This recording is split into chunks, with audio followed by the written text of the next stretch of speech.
Yo, yo, yo. What it do, what it do. Late night stream. We back at it. Hey, I'm about to go ahead and get a little quick workout in while we watch a couple of videos together, if you will allow me. If you got any questions for Quan, I'm also here answering questions, you feel me? But in the meantime, I'm just going to be chilling in the background. I do have the row machine popping off behind me, so just know that I'm going to be back there getting my workout going. I will be checking in intermittently to check the comments section, but for the most part, I will have my mic muted just because the row machine's a little loud, low-key, so I don't want the mic to be picking up everything. But that being said, I'm going to go ahead and push it over to the main screen, and we were going to go ahead and get it popping. We got China's hated cyberpunks, the Shamate. All right, let's get to it.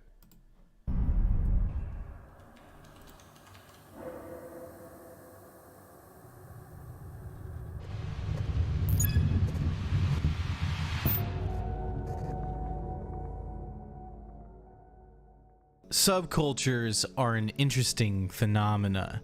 Big or small, each one has something interesting to offer, and they can take shape and form into just about anything.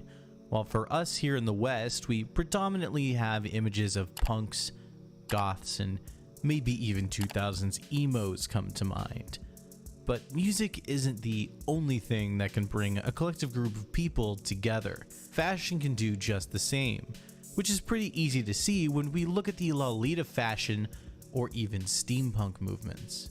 And even on more serious subjects such as the niche 70s cypherpunks, who were essentially a collective of people gathered around data encryption and anonymity during the early days of computers, subcultures can essentially be formed out of just about anything.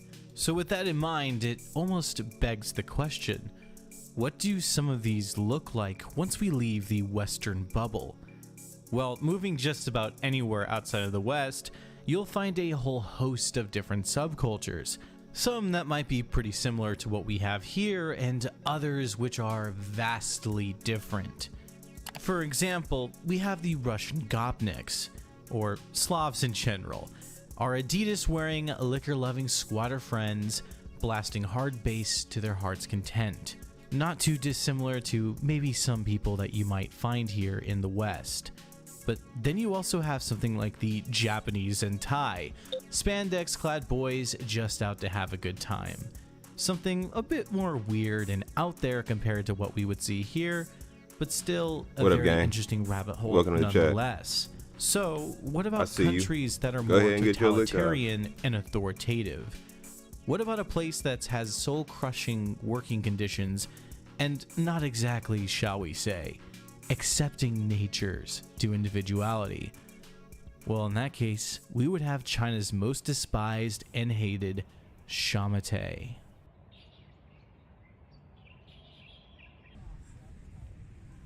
Under mountains of hair gel and dye emerges the pain and anxiety of a generation of left-behind children, the loneliness and monotony of factory work, and the way such a parched existence can become fodder for a massive movement of creativity and expression.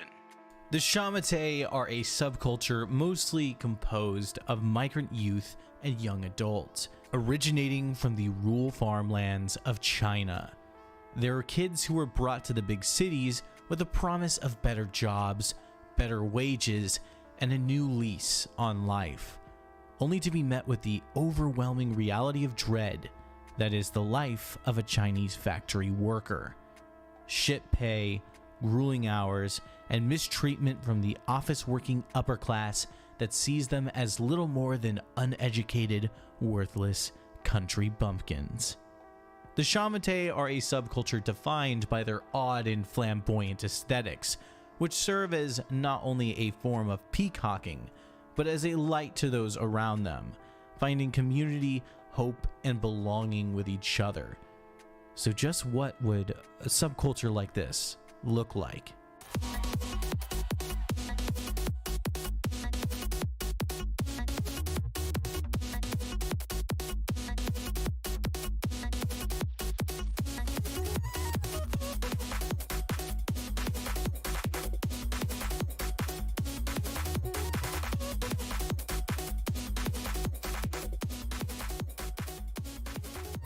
To the uncultured swine, you look and see scene kids, dressed and ready to take on the eternal summer that is Warped Tour. To those more familiar with Asian music, you might see a Chinese rendition of Visual Kei.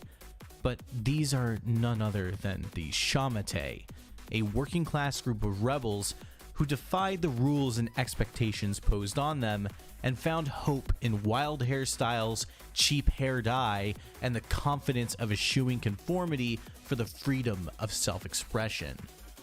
Now look, I know you probably have some questions. You probably have some preconceived judgment for these people. So without further ado, let's just see what these people are all about.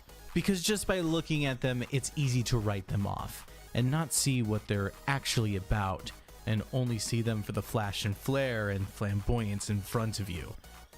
So why don't we talk about China's most misunderstood subculture?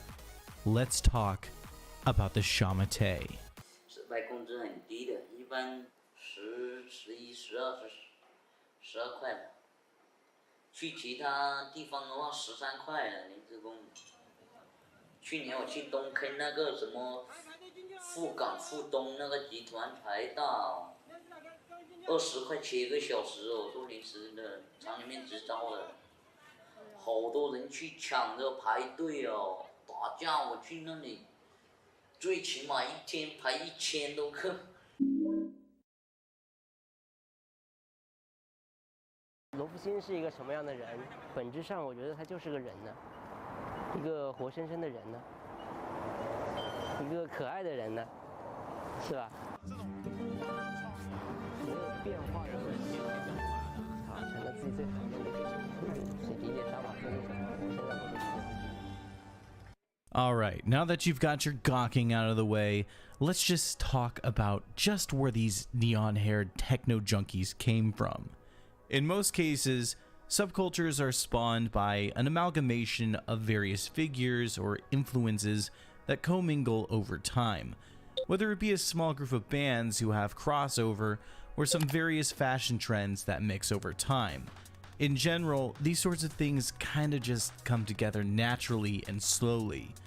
But in the case of the Shamate, you could really trace the whole thing back to one main figure. 我叫罗福星，杀马特的创始人。其实我们当时很多玩杀马特的人，基本上都是在一些小厂里面上班，像平常在工厂也没啥事干，是吧？除了上网、打打游戏、逛逛公园。 Luao Fosing, an eccentric hairstylist from China who for the better part of 10 years would act as the patriarch and ringleader of the Shamate family. This was all born out of the fact that at 11 years old, Luao discovered the Japanese idol and rock star Miyavi. Miyavi himself is an artist with a long and interesting history, being a longtime staple in Japanese pop culture, a beloved personality, a guitar player, but most importantly for Luao, an artist who indulged in the Visual Kei genre and aesthetic. In awe of the fashion, makeup, and hairstyles that Miyavi had showed off, it would all come to heavily inspire Luao, who would opt to get his hair styled similarly to him. By sheer chance, I found a photo of Japanese music star Miyavi. I haven't heard his name before or listened to his songs. I also had no idea what rock, punk, or gothic genres were like, but I found his style appealing, and I wanted to be as cool as he was. I downloaded his picture and went to our village's only hair salon, telling them I wanted this style. When it was finished, I felt that it was so unique and belonged only to me. After that, whenever I had the time, I'd stay at home alone, give myself a new hairstyle, and pair it with makeup and accessories. You could buy a whole set of cosmetics at a kiosk back then for 100 yuan. My favorite style was the side fringe covering one of my eyes. It's so cool. I would upload my photos online along with Miyavi's. I lied to my classmates and my online friends, telling them that Miyavi was also a Shamate. Nobody in my village had heard much about foreign stars, so they didn't know Miyavi and didn't doubt me. As I'm sure most of you know, China's pretty strict on what it lets its citizens see and indulge in from outside countries. hence the Great Firewall of China, internet censorship, and the general restrictions thereon.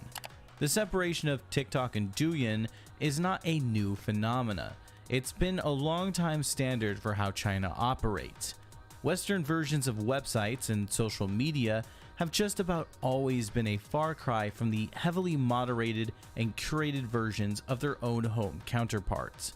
China is a culture that thrives off of hierarchy and conformity, so outside influences that could challenge the status quo are generally things that the powers that be would rather prefer to keep outside.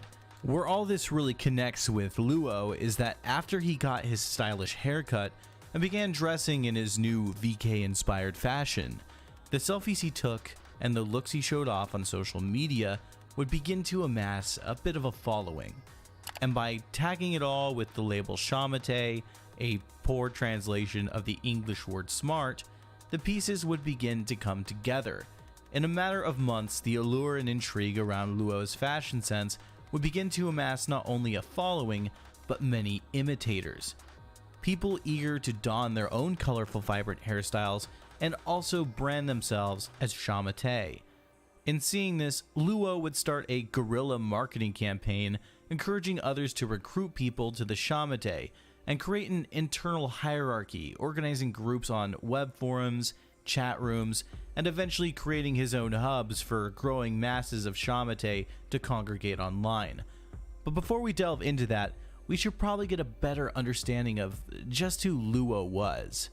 Mr. Fo Sing himself grew up in a rural country village, estranged from his parents who more or less left him to be raised by his grandparents to pursue better opportunities within China's growing manufacturing industry, seeking out higher pay and more opportunities in the city.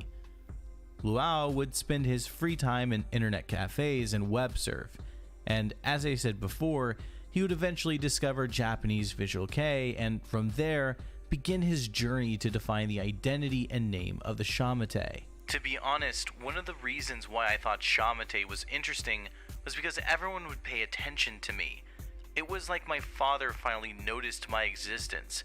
I often had to move around during my childhood and was left behind by my parents who went to the city for better jobs. They were always busy working and didn't have a good relationship. When I was 6, I was sent to live with my grandparents. Now, not to go into a whole other tangent, but something important to bring up for the context of all this is that China is very different from the West in terms of domestic migration.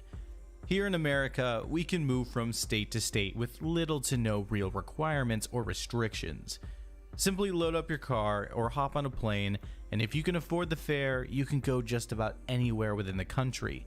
Vagabonding from Colorado to New York, to California to Texas, and if you really want to live there, it's as simple as finding an apartment and visiting the DMV to get your license registered in the state. Now, this is an absolute far cry from China, where cities and regions in general are held up in tiers. Insert the Hoko system, which depending on the region you reside or you're born in, determines what cities and regions you're legally allowed to live in. But what is a hukou? Some people liken it to a passport to life in China. Without one, a person cannot get an ID card, legally register for school, get married, open a bank account, or access health insurance. And to make this all the more draconian, Hoko also determines what social media sites you're even allowed to use, taking region locking to a whole other level. So if you're a farmer from the rural areas of China and worse off, from a more looked down upon ethnicity like the Yao people from Gulian or the Yi people from Yunnan, you're probably going to be stuck in a lower end city classed in a lower tier like Guangdong, a far cry from a capital such as Beijing. So for someone like Luo, it's easy to see why something as simple as colored hair would be so liberating. The Shamate label gave him a sense of identity and freedom, something he needed once he migrated to a city himself and began his life as a factory worker. I dropped out of school when I was in 7th grade and went to see my father, who was working in Shenzhen. To look for a job, I worked at a hardware factories first, but they had strict dress codes. I had to tie my hair up during work, and I had very little leisure time on weekends to create my own hairstyles. I got spider tattoos on my elbows after I saw in a movie that prisoners in America have spider webs that are made bigger the longer they're in jail. I thought that the factory was pretty similar to prison. The profound part of that quote would be the "I thought the factory was pretty similar to prison" bit, because it was that sentiment alone that would come to encapsulate the Shamate. Ayo, facts on a factory being straight like prison gang. I worked for the Nike factory in Beaverton, Oregon, making the Nikes that you guys love to wear so much. I was putting together the TPU plastics to go into the Nike Zoom Air component. When I tell you that was the most soul-crushing, heart-wrenching experience ever. 12-hour shifts, 4 days a week. Like, bro, you go to work, it's dark. You get out, it's dark. Like, it's just bad. It feels like prison for real. And it's sick, bro. Like, I couldn't do it. I didn't last more than, 4 months? And the discount on Jordans was great. The discount on Nikes, amazing. But was it worth being a slave? And at one point, somebody even mentioned, man, this kind of feels like slavery. And yeah, that's when a light switch went off in your boy Quantum's head. And I was like, nah, I can't do this anymore. I can't do the factory work. So overall, me and this Shamate video are aligning heavily right now. I really am clicking with some of the Shamate characteristics, just like the anti-establishment subculture in general. Like, it's interesting to see it play out in different types of cultures, different parts of the world. But I'm gonna let this video keep spinning. As you know, I'm hitting my workout in the background. I got over a mile in, so we gotta go ahead and keep busting those miles out, chat. All right. And all those who would find themselves within their ranks. The backbreaking labor for pennies on the dollar, the mistreatment and outright hatred for merely being a migrant worker from the country by people who saw you as little more than a drone to slave away out of sight and out of mind. Once Luo got a taste of the attention and a feeling like he was something more than just a drone, it would begin his mission to raise the Shamate to as high as he possibly could. People who mock the Shamate are probably middle class. By cursing me, they want to show off that they have cars and apartments.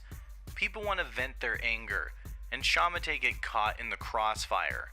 These people discriminate against the underclass, but they never stop to think that there must be a reason for this subculture to exist. Moving from the village to the city and starting to work at that young of an age, I felt isolated. I was weak. But under the guise of the Shamate, I felt strong.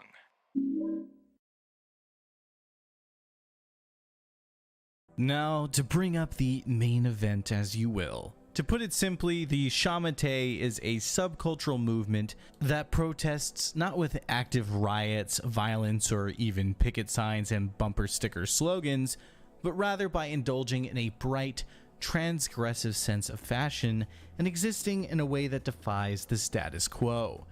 Now, in the Western world, we see pictures like this and instantly think, "Ah, man, I remember my scene days," before the creeping sense of shame hits us while an insufferable Broken Side song worms its way back into our memory.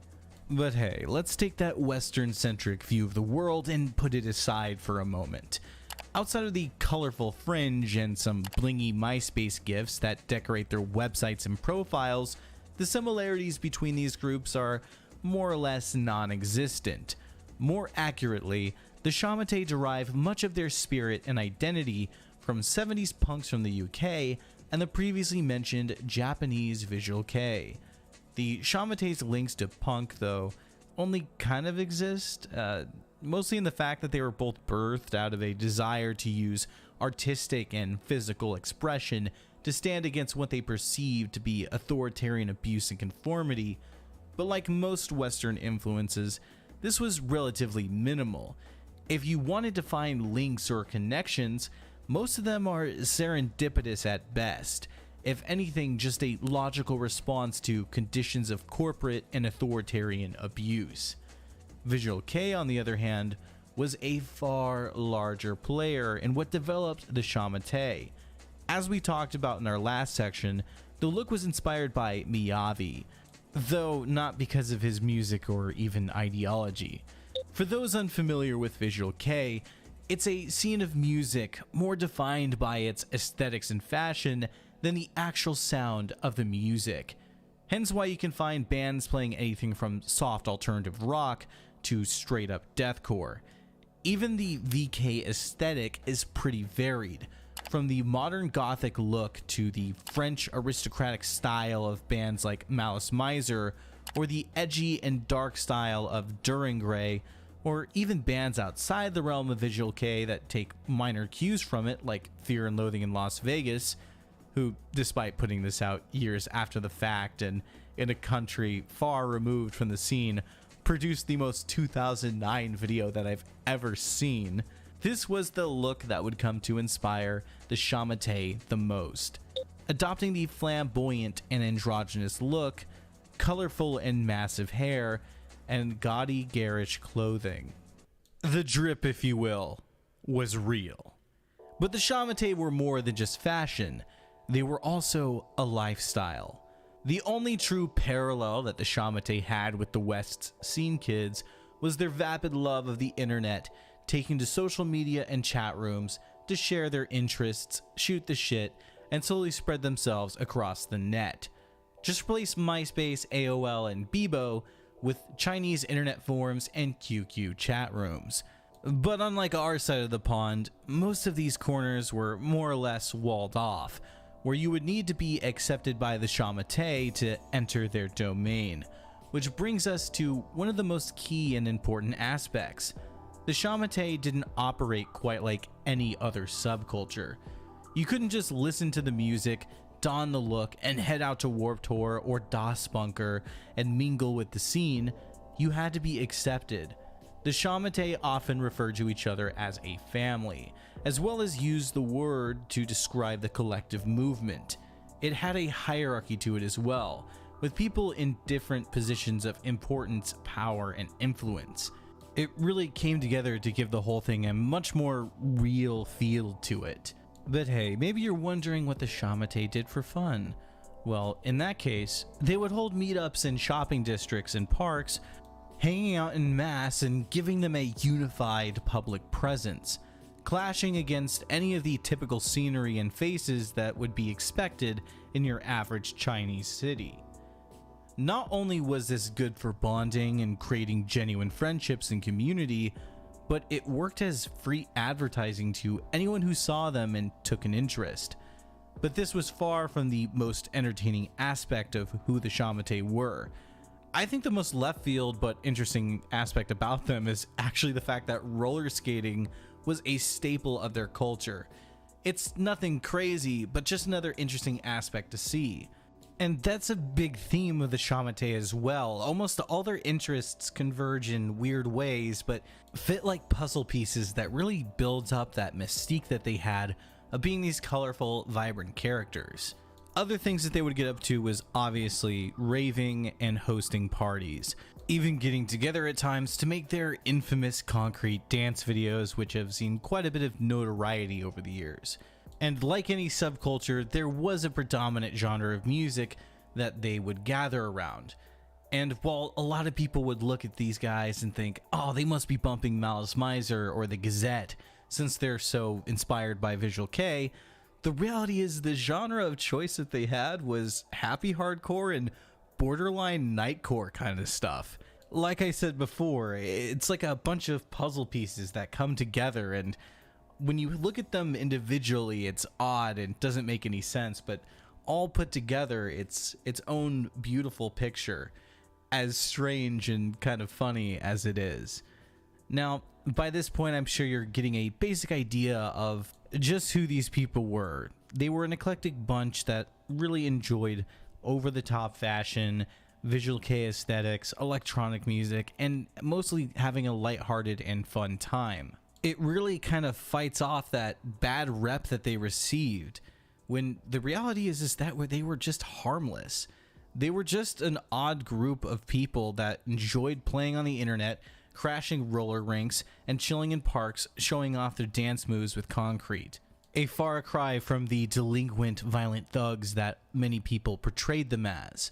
But I guess that's kind of where we need to segue now. The labels thrust upon them were all purely done out of spite and disgust of just who they were. They weren't hated because of their taste in music. They weren't hated for having fun on their days off. What they were attacked for and ostracized for was simply having the gall to actually unify together and do what they can to create a signal of hope and a better life for themselves. Well, I'm sure some people genuinely just hated the hair and makeup. The reality is all that was an easier way of seeing just who they were. A bunch of farmer kids who need to stay in their place and stay out of the limelight. And this became very apparent because the bigger the Shamate's numbers got, the more resentment against them would grow. And after some steady growth from 2009 to 2013, and the twilight days of the Shamate would begin to come to an end.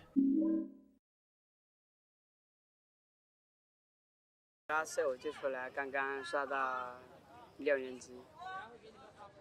小学4年级没读完我就出来了。小学文化5年级，11岁就来过来。我上的12岁我就没上了。我下来的时候是14还是15岁？那时候我那个13岁还没满的时候，然后就是当时在我们那个村的话，就是说女孩子读书读的比较少，我2年级都没毕业。读到初2，1个星期。我上学上到初1。12岁吧，12岁的时候就出来了。那时候大概是14岁左右吧。 Something that I've been mentioning throughout this video is that this subculture was far deeper than simply peacock hair and flashy clothes. And that's the tragic reality that this entire thing was birthed of true unbridled oppression. The clip that just played comes from an eye-opening documentary called We Were Smart, which includes many interviews with the Shamate. The constant between just about all of them was the simple fact that these were kids and teenagers thrust from their rural villages into the big cities, pressured and sometimes outright forced to get jobs in factories, working pitiful wages and left to rot and struggle until they die. They were trapped in a life of poverty and slave driving, working 12 to 18-hour days, producing cheap products for mass consumption while not even making enough to afford the basics.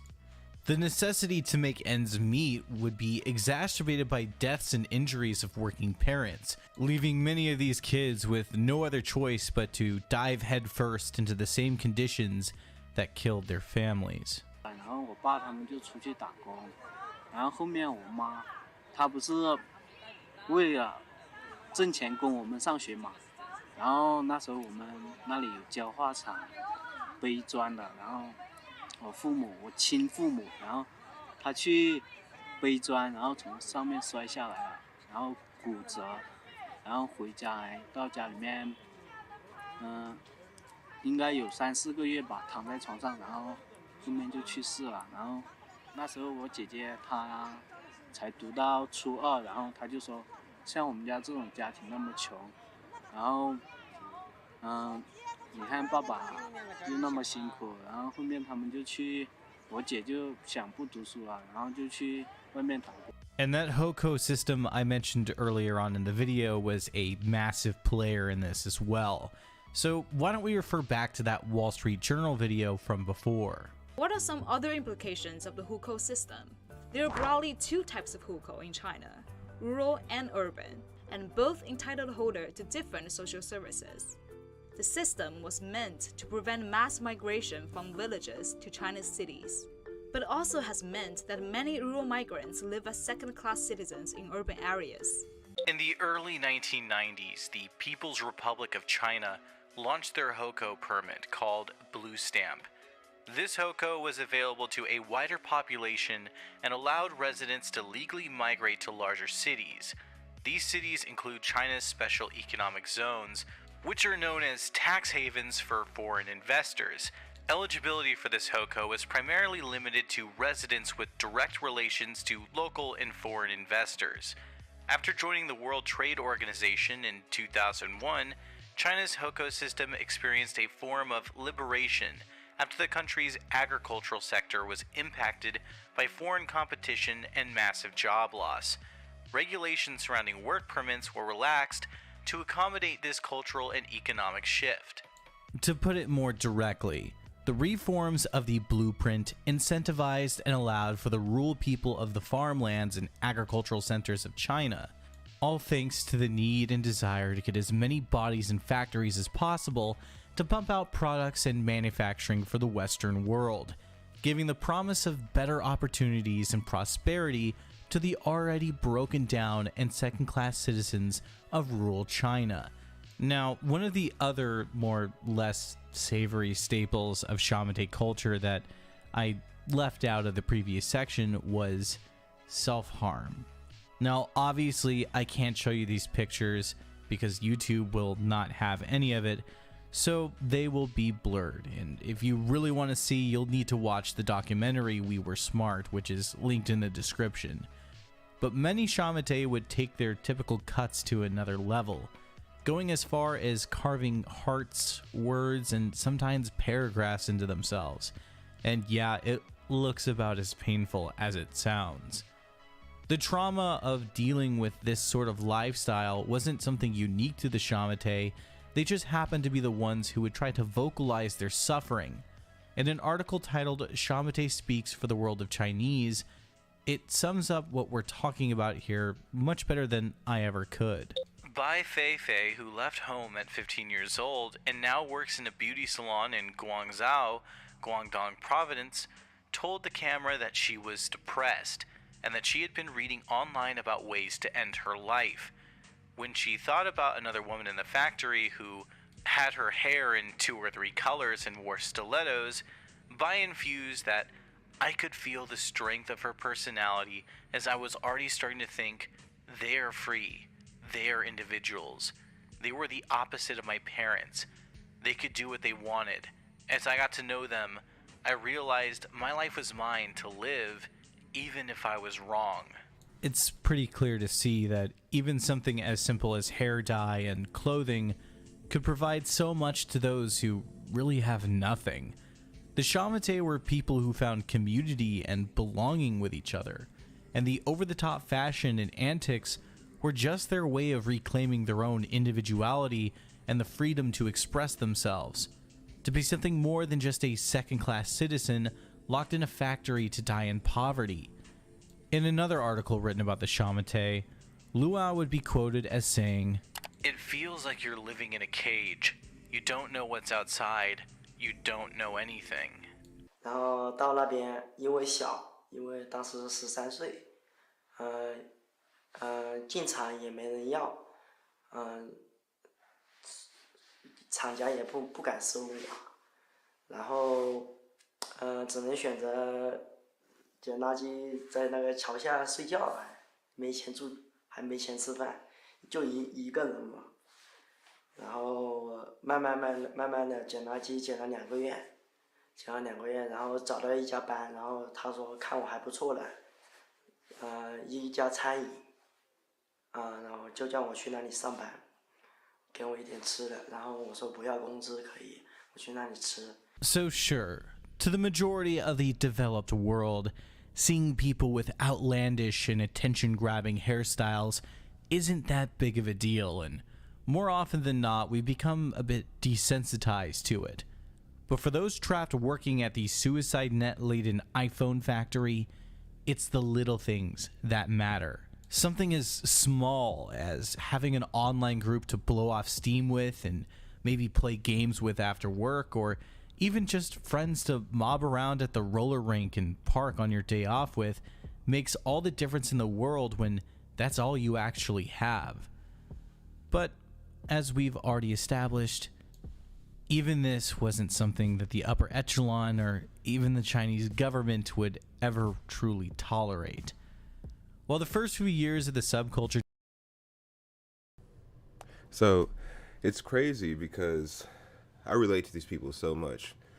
And, you know, when you're in a position where you're poor and you have to work just for basic human necessities, you really do feel like your job is your livelihood. And then your job reinforces it by saying, we're your family, we're all a family, blah, blah. Meanwhile, in China, they got suicide nets outside. They're not your family, fam. They don't give a fuck about you. So I love that these people are able to find community, because community is so important for us in our humanity and just keeping us grounded and leveled. So, of course, China being who they are, they saw this community and what they were doing to make themselves, you know, feel a little better, bro, because self-harm is kind of crazy. So if there's something they can do to make themselves feel better, you know, I'm all for it. But China, on the other hand, nah, they on that hater shit. So I'm gonna go ahead and let the video keep rocking. As you know, I'm rocking on this row machine back here. Let's go. Developing and becoming mainstream were met with some shock and awe. It didn't really hit into high gear until the early 2010s, where come 2013, China would see a large shift in its perspective, going from seeing the Shamate as low-class delinquents to having outright anti-Shamate sentiment come to a boiling point.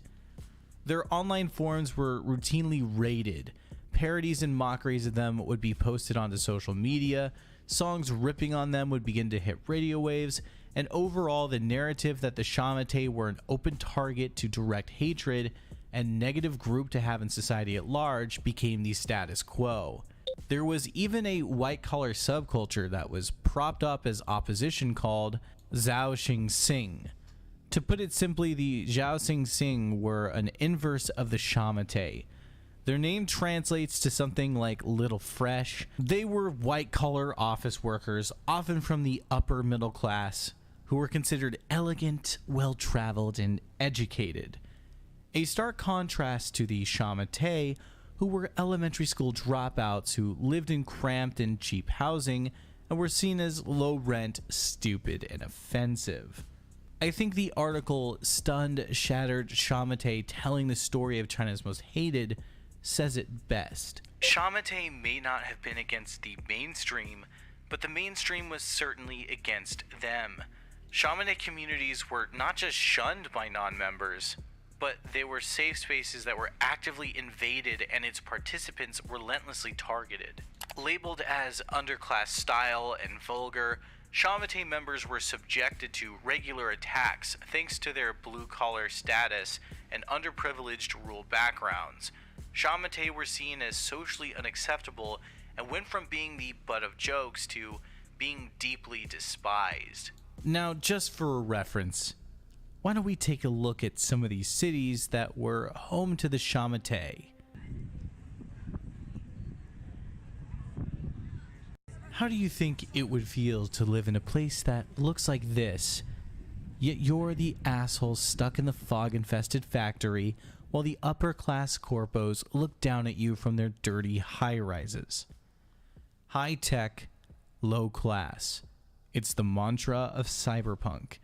And while you might look at the Shamate and not instantly see it, they were the internet-savvy dregs living in a dystopian city oppressed by the upper class. And like with any dystopian cyberpunk story, our protagonists' lives wouldn't have the happiest of endings. As all the public scrutiny and hatred mounted up, so did the severity of the harassment, leading to them being targeted in public with berating and screaming, and when things got really bad, assault.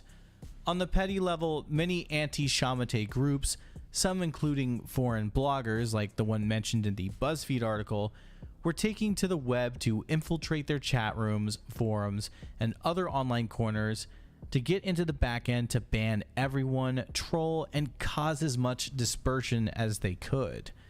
There was even a song written about them, guised as a parody, yet in reality, it was little more than just a guise for the deletes to shame and fan the flames of hatred against the Shamate even more. Now, On a much more serious note, I did mention assault, and that was a daily routine for the Shamate come the end of the line. They would often be yelled at or harassed in the streets, and many times even be beaten and attacked. And if rumors are anything to go off of, some were even killed. And given how much negative news is censored in China, let alone what's accessible to us here in the West, it's really hard to tell what's fact or fiction, what is just a rumor and what is reality. All we really do know is that they were hated, they were harassed, and whatever it was serious enough to essentially kill off the Shamate subculture by the mid-2010s. And with the violence faced on the streets, the cracking down of hairstyles in factories, along with the already exploitative backbreaking nature of them, the Chinese upper class going out of its way to make the Shamate's lives a living hell, it would all ultimately end with Luo, the patriarch himself, chopping off his hair and trying to move on. And while the more cynical might see this as him just giving up, it was more than likely a response to the overwhelming pressure that he must have felt at the time. Not only did he birth this subculture himself, but he had spent the entirety of it reigning over as its leader. And with the more and more violence and hatred being cast upon them as the days passed, it's pretty safe to say that he was more than likely feeling responsible and wanted to signal to the rest of his adopted family that the jig was up. And as time passed and, a few years went by, the Shamate would more or less begin to disappear. Not exactly dying off completely, but you wouldn't see them so much in real life anymore. They were mostly online and becoming more and more tight-knit with each other and fading into deeper and deeper corners. The saddest part about all of this was that the Shamate wasn't some sort of crazy gang or a mob of people getting up to nefarious or dangerous activities. Their only crime was being who they were. 打工的人基本上所有人都出去外面打工，不会说待在家里，因为他们坚信着一句话，就是困难困难，困在家里肯定困难，出路出路，走出去就有路。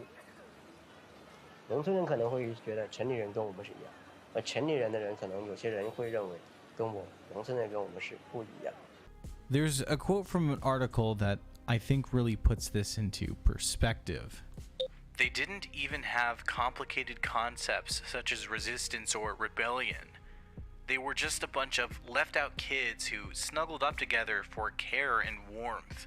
The truth behind the Shamate is that's all they were. Left behind children coming together to find hope and community. But maybe even that was just a little too much for them to hope for.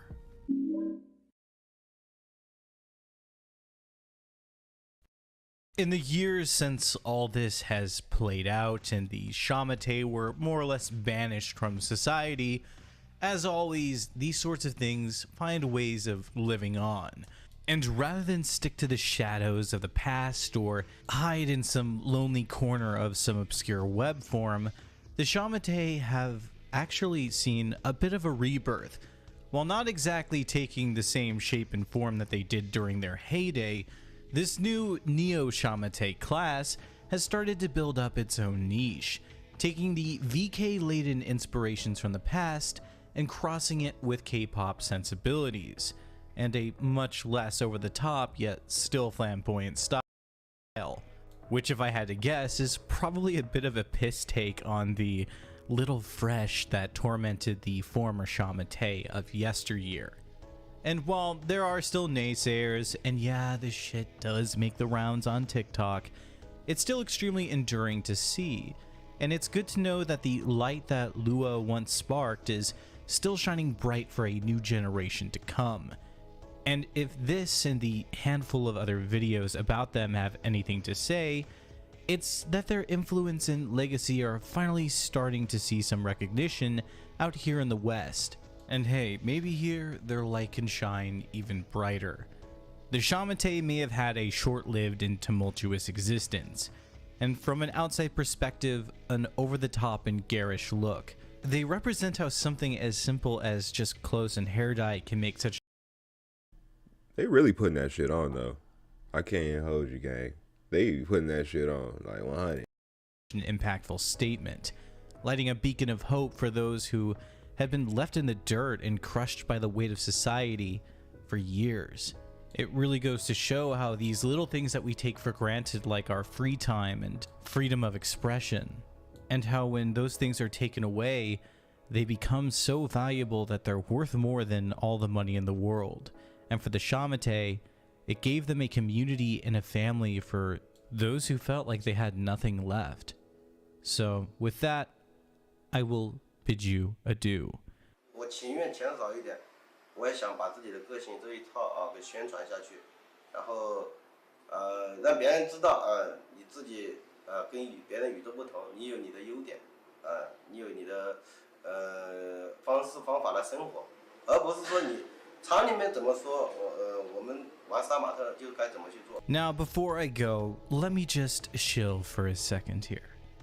These are my glorious puppets, my generous pay pigs, the people kind enough to support my content and give me their hard-earned money to help me keep the lights on. And all right, Chad, we'll be feeling about the Shamate and they movement.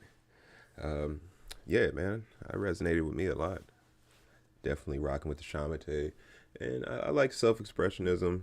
I appreciate people valuing their morals and dignity over some damn factory work, because like I said, that factory don't care about you, bruh. They don't give a fuck. So all right, I got one more for us, then I'm probably gonna get up out of here. I am the House of Congress!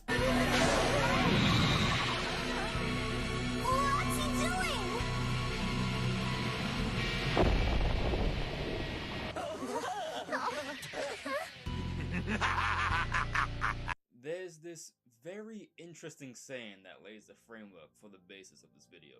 When faced with the realization of who we either embrace or imitate, never an in-between. The former, setting aside any moral or ethical implications, seek truth and authority within their agency. The latter seek acceptance from anyone that isn't them. This is such an inspiring quote that I made up because it helps build my case towards this aspect of one's personal identity. I believe all of us, at least to a marginal degree, exist as a concept. No, I don't mean some immaterial substance that's without form, but as some sort of either self or outwardly imposed manifestation of something. The personification of disciplines some would attribute to Bruce Lee, the epitome of intelligence would spark the image of Albert Einstein, the essence of God and beauty would inspire people to think of me. Word image association in a sense. So, let's play a game real quick. I'll say words and you put in the comments the first person who is fictional that comes to mind. Charismatic, intelligent, manipulative, honorable, inspiring, strong. Now, regardless of who came to mind, you typically have an idea of who represents which words to you. This association is linked to a subconscious bias that favors characters that embody these words. A bias built up from years of personal experience. This is to say you have a repository of information and references from where you draw these figures from, and they illustrate the way you kind of see the world, the people in it, and your place in it. But I think it's very fascinating when we have this pre-existing observation of how we see our reality, and then the fictitious reality in which we are drawn to. A clinically sane person would never wake up one day and go, I'm going to unalive a bunch of people, and then proceed to commit mass murder. Your conscience wouldn't allow it, nor are you a government official, so there's no way you're getting away with it. Unless you're white. But when you jump on GTA, you have no qualms in reverse oxygizing people. Why is that? There are two perspectives I'd like to draw from, a philosophical one and a psychological one. In Poetics, a work by Aristotle, he mentions the idea of catharsis. He brings about the idea of purgation, like the purging of emotions in a sense. The interpretation here is that we use art as an output of sorts, a method of dealing with these emotions, typically orbiting around fear or tragedy in this case, but in a much more passive way in which pleasure is the end result of it, as opposed to a much more irrational or harmful way of dealing with these emotions. So think of it like going to the gym to work out a lot of pent-up rage. In psychology, we often imitate certain behaviors in these artificial outlets, and through these outlets, we learn and adopt said behaviors. According to Arthur Bandura's social cognitive theory, observation and modeling of behaviors are learned through social contexts and environments. So as opposed to just learning about certain concepts and judgments, they look to have their influence through these mediums reflected in their lives. In a case relevant to my point, video games, TV shows, and movies. So when I think of that philosophy of purging emotions and the psychology of learned behaviors, it got me thinking, why are so many people drawn to those with villainous or antagonistic behaviors they see in fiction, and furthermore, why do we try to adopt them? Well, first things first, we don't try to adopt the personalities of losers, do we? Those that imitate shy away from who they see in the mirror, retreat into the persona they emulate first and try to materialize second. We want to identify with those that maintain a personality we aspire to incorporate. Let's take one of the most famous and influential characters that embody the lawful evil trope in fiction. If anything in this life is certain, if history's taught us anything, it says you can kill anyone. Michael Corleone, the Godfather. When we first see him, he's this relatively innocent man who wants nothing to do with the family business, but would eventually find his way deep in the criminal underworld. Michael is this sharply dressed, intelligent, cold, and calculating man. He leaves no stone unturned and no bodies unmarked. He will lie, cheat, and murder his way to succession. By the end of the first film, he is completely metamorphosed into this Godfather figure. And by the end of the second film, he is, as we all now see him, to be this vicious and duplicitous man his father never wanted him to be. There is no good in what he does, and by our ways of living and thinking, we should not find any inspiration in who he is. But we do. The way Michael Corleone commands respect echoes how much charisma and power he strikes into the audience, and in turn, how much we want to mimic that.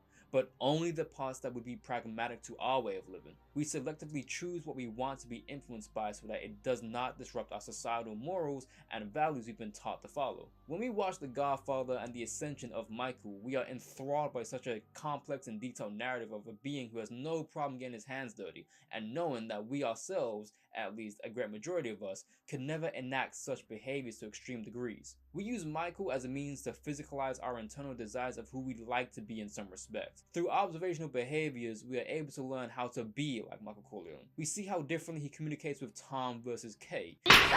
We see how quiet he is around his enemies versus the treacherous natures of his so-called allies. We see these Machiavellian tactics played out in full effect without actually having to do them because of real-world complications that would follow.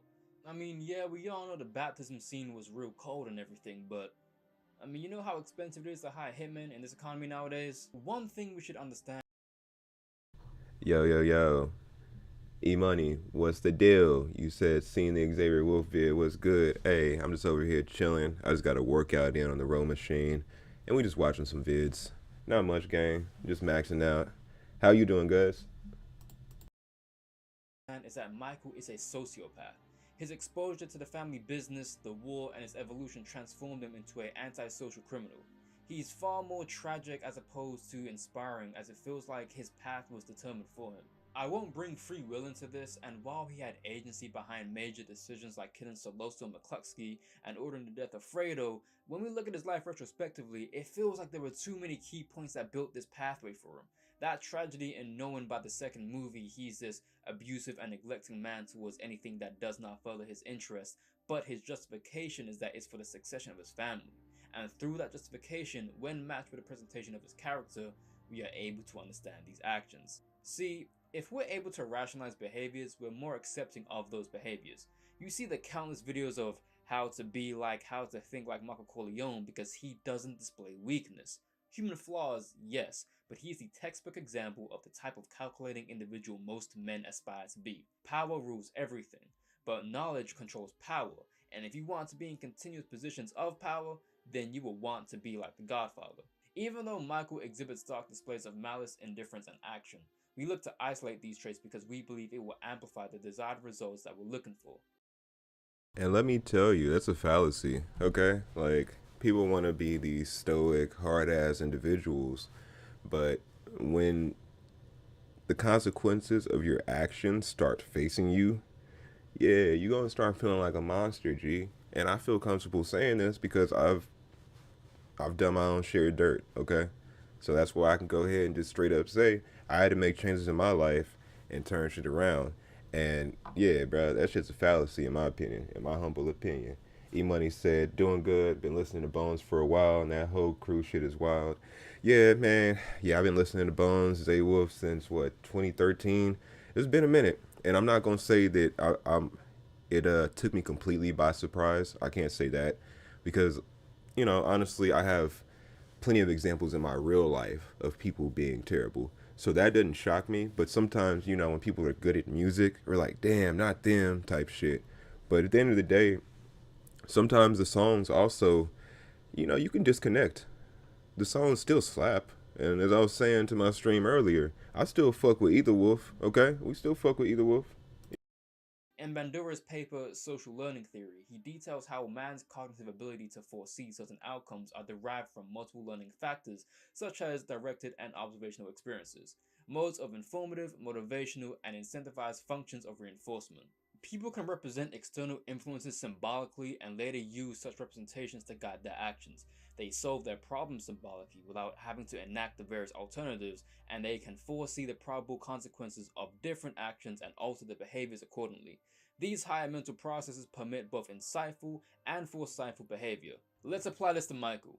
Look at how his body language is used to convey fear, respect, authority, and presence. When Michael looks at you, he is not looking at you, he is giving you the penance stare. It is piercing, so subtle yet powerful, and it seizes control over his opponents without them even knowing it. The result. So you might have said, yeah, I feel the same thing to put in the music. It's like that, but it gets to the point where it's questioning the person for sure. And like, I'm a supporter of these people, you know, like I'm out here buying music. I got shirts. I threw my Xavier Wolf shirt over there somewhere. I don't know where it is currently, but like I bought merch from these people, bro. It's gonna be hard for me to put that shirt back on my fucking chest and be a walking advertisement for that. So that's why I had to come on my stream and just say my mind, because like I've been a walking advertisement for a lot of these people for a long time. Like I'm the entry point for a lot of Xavier Wolf fans. I took a lot of my homies to his show. Like I've opened up for some of these people. So it's like I, as a good human being, I'm not even gonna say that. Okay, that's reaching. That's reaching. That's reaching. But me just being me, bro, I gotta put it out there. You know, like if I don't align with somebody's interests and they on some fuck shit, in my humble opinion, I gotta call it out for what it is, especially if I put you on type shit. And that's just being me type shit. You feel me? Results of these functions lead to what we see a desired result of the aforementioned actions. Him staying seated when Mo Green shakes his hand to showcase the total lack of respect he has for him, whilst preventing Mo from having any sort of control in the room. This is further exemplified when he sits with his back turned towards Mo and his own casino. Michael pulling up a chair next to Carl to give him a false sense of reassurance and understanding, with the purpose of him lowering his guard and then having him executed. Where I believe this differs from when heroes conduct themselves in similar manners is, well, we don't respect the authority of the fictional hero the same way we do a villain. And I want you guys to just make sure I'm clear here. There was nothing wrong with being a fan, okay? There's nothing wrong with being a fan at all. It's when you fanned out. That's where there's an issue, okay? Because you gotta learn where to draw the line. If you're letting that person's music affect your life, that you behaving differently, you're overlooking things that you normally wouldn't overlook in certain behaviors, in my opinion, you fanned out.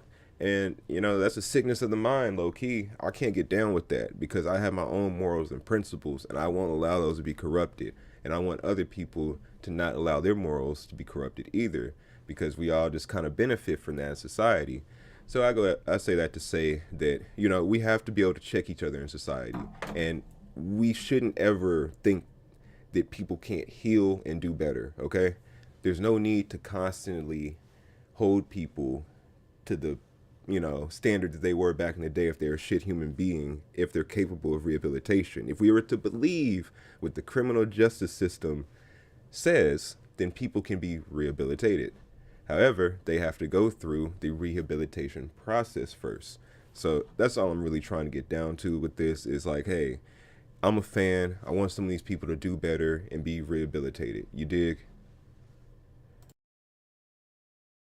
Because we don't have to live vicariously through the lives of heroes because we're heroes every day. But we don't want to be, at least not in the context I'm describing. We like the dark, gritty, by any means necessary type of characters because, more often than not, that's not who we are, but we enjoy watching a sandbox of these people that can live like that. Michael's actions are rewarded with respect, but it is done so in a manner which is so attractive and alluring. Two other components I will mention with another example shortly. From the slick back hair, fancy suits, and how he looks smoking with cigarettes, he amalgamates all the qualities and characteristics that would not fit the standard hero archetype. but one be E-Money, it's crazy you brought up the dog thing because, like, honestly, it really shows a lot of people's humanity in certain situations. Because think about the police brutality situation, the police violence. We kind of care when police kill people. We kind of care when police kill black people. But if you guys saw the statistics of how many fucking dogs they wipe out every year, you would want reform in the police as well. They're straight up murking dogs left and right. So nah, man, we just need more awareness about things. People be treating dogs all kinds of fucked up, and I don't like it, bruh. Like, that dog ain't do nothing to you, gang. They innocent. And nah, I'm just not good with abusing animals, like abusing people. It's honestly psychopathic tendencies. And this video that we're watching here is kind of touching on that as well, low key. fitting of a villain and anti-hero. Due to our standard of what is morally right and just, the prevalence of where we see these traits, we seek out to identify and match the thinking of someone like Michael because he, for lack of a better term, does not give a fuck.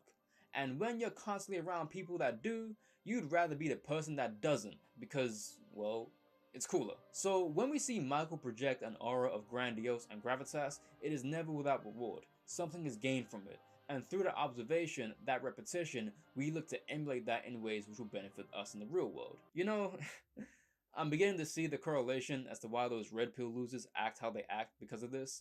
Why they love to say stuff like, man, no one has the balls to say this, but I will.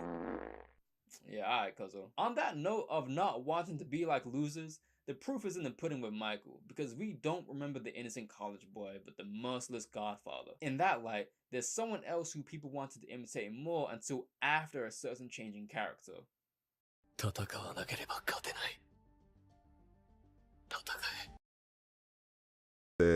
E-Money says, nah, you spot on. Honestly, you gotta admit what you did at first before you can be redeemed and do that personal stuff. Yeah, bro, it's a long journey to redemption. It's a lot of personal growth needed, therapy.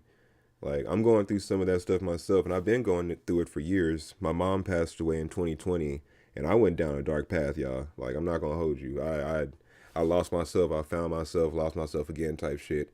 And honestly, I did some stuff to hurt people, and I redeemed myself by making it up to them, and they were able to get my trust, or they were able to trust me again. And like through some of those journeys, I'm starting to see other people ain't got it in them to just be honest with themselves and rebuild, and they just want to continue being abusers. And as men, we have to take responsibility, okay?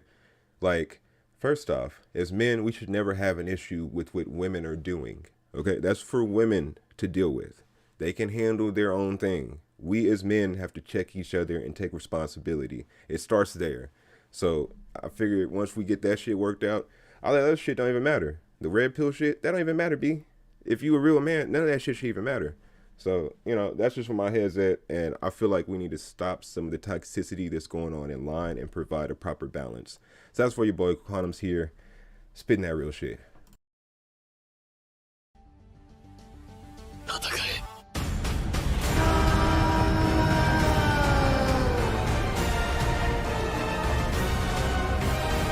Man, when that boy put up his hair in a ponytail, it was raps after. Hey, sorry for your loss, E-Money. Yeah, it's crazy what kind of journey you go down this life thing, for real. But honestly, I'm here, so, it is what it is. I'm happy with that. He was done playing for real. Eren Yeager from the Attack on Titan series has a very intriguing character development arc. Transforming from an idealistic and pretty much naive, brash young kid whose intention was the extermination of all the Titans to a genocidal maniac. Yes, he was a genocidal maniac. No, he was not justified. No, I do not care. Suck your mother. Eren, I dare you call me a slave. I ain't Armin. I will spit in your eye. Throughout the majority of Attack on Titan's life cycle, the most popular character was Levi. Hell, he still is the most popular character. But soon after, Eren evolved into, whatever this is, his stock skyrocketed because he became this complex villain, this antagonistic force of nature.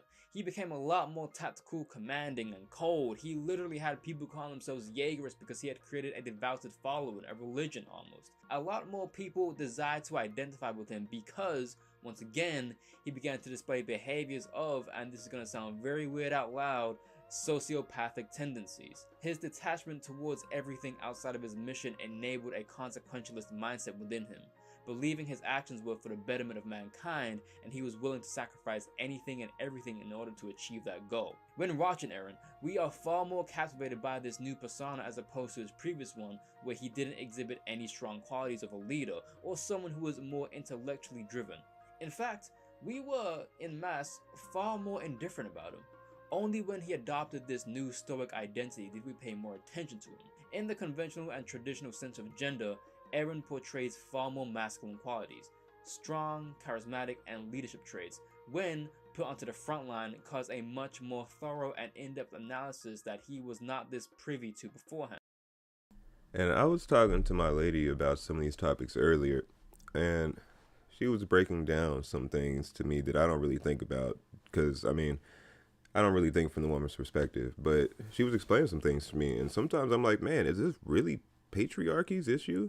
Like, is this really a symptom of patriarchy? Some of the things that we're seeing in our culture and just shit play out. Because, I mean, you look at, and I know this is kind of crazy, but you look at LGBTQ dating scenes, you look at the way they carry on in their life, and it's not nearly as toxic as what you see going on with, you know, like Zay, Ghostman. And I don't know, like, is this a symptom of patriarchy? It's just something that I've been trying to mull around lately. His rise in popularity speaks for itself, and as mentioned before with Michael, his behaviors reaped benefits, the building of a religion and community. Because of this, our learning function goes from an unconscious level to a conscious level of awareness. Somehow, Eren convinced a lot of y'all genocide was the way forward, and that's the fascination of it, that charisma, that gritty nature. We become attached to the point where people will argue in favor of Eren despite knowing he was completely insane and had lost his mind. Eggman shows up every single damn Sonic game talking about world control and domination, and not one person wants to be like Eggman. I mean, look at him. But Eren has both the appearance and this justification that people can rationalize and therefore can become attracted to and convinced by him. It's very similar to Meruem from Hunter x Hunter, who at first believed in strictly creating a hegemony of Chimera ants who rule the Earth, but would soon have his ambitions morphed by the influence of Komugi and Netero. How he intellectualizes his motivations has us almost siding with him. Hell, Netero even stated that if you listen to him talk for much longer, he may have been swayed by him. In the case of Eren's behavioral patterns, those masculine qualities shine through far more apparently as opposed to his former angsty teen identity. But let's just say, hypothetically, that there was some edgy kid in the real world who wanted to enact a dispassionate genocidal cleanse with reasons we could rationalize. Would there be people on his side? Hell no! At least not in the large scale you see people argue for Eren. That's because it's real, and no one really wants to enact such atrocities. At least, I hope not. We only and specifically draw from elements that will have an actual practical and beneficial use for us individually, as opposed to manifesting an entire goal. And through that, through observations, we see that in order to achieve this, we must be, or at the very least, pretend to be that. The idolatrous nature of these villains do not dispel their adversaries. Superman. Yeah, bro, when you see somebody hating on a subculture that hard, there's got to be something there, you know? Like, they're trying to shut it down for a reason. And, you know, as a race that's been hated on, you know, I just got to call out stuff as I see it. Like, I could never be somebody that just openly hates on somebody because of their identity, bro. Like, I might crack jokes here and there that could be considered anti-LGBT. I get it, bro. I get it. Like, hip hop has me saying some crazy shit sometimes. I'm not even gonna hold it. Like I say, they might cancel me for saying this shit because it's just in my vocab, you know? Like, sometimes I still say pause, you feel me? Sometimes I was saying spaz yesterday on chat, gang. Like, I gotta take that out of my vocabulary.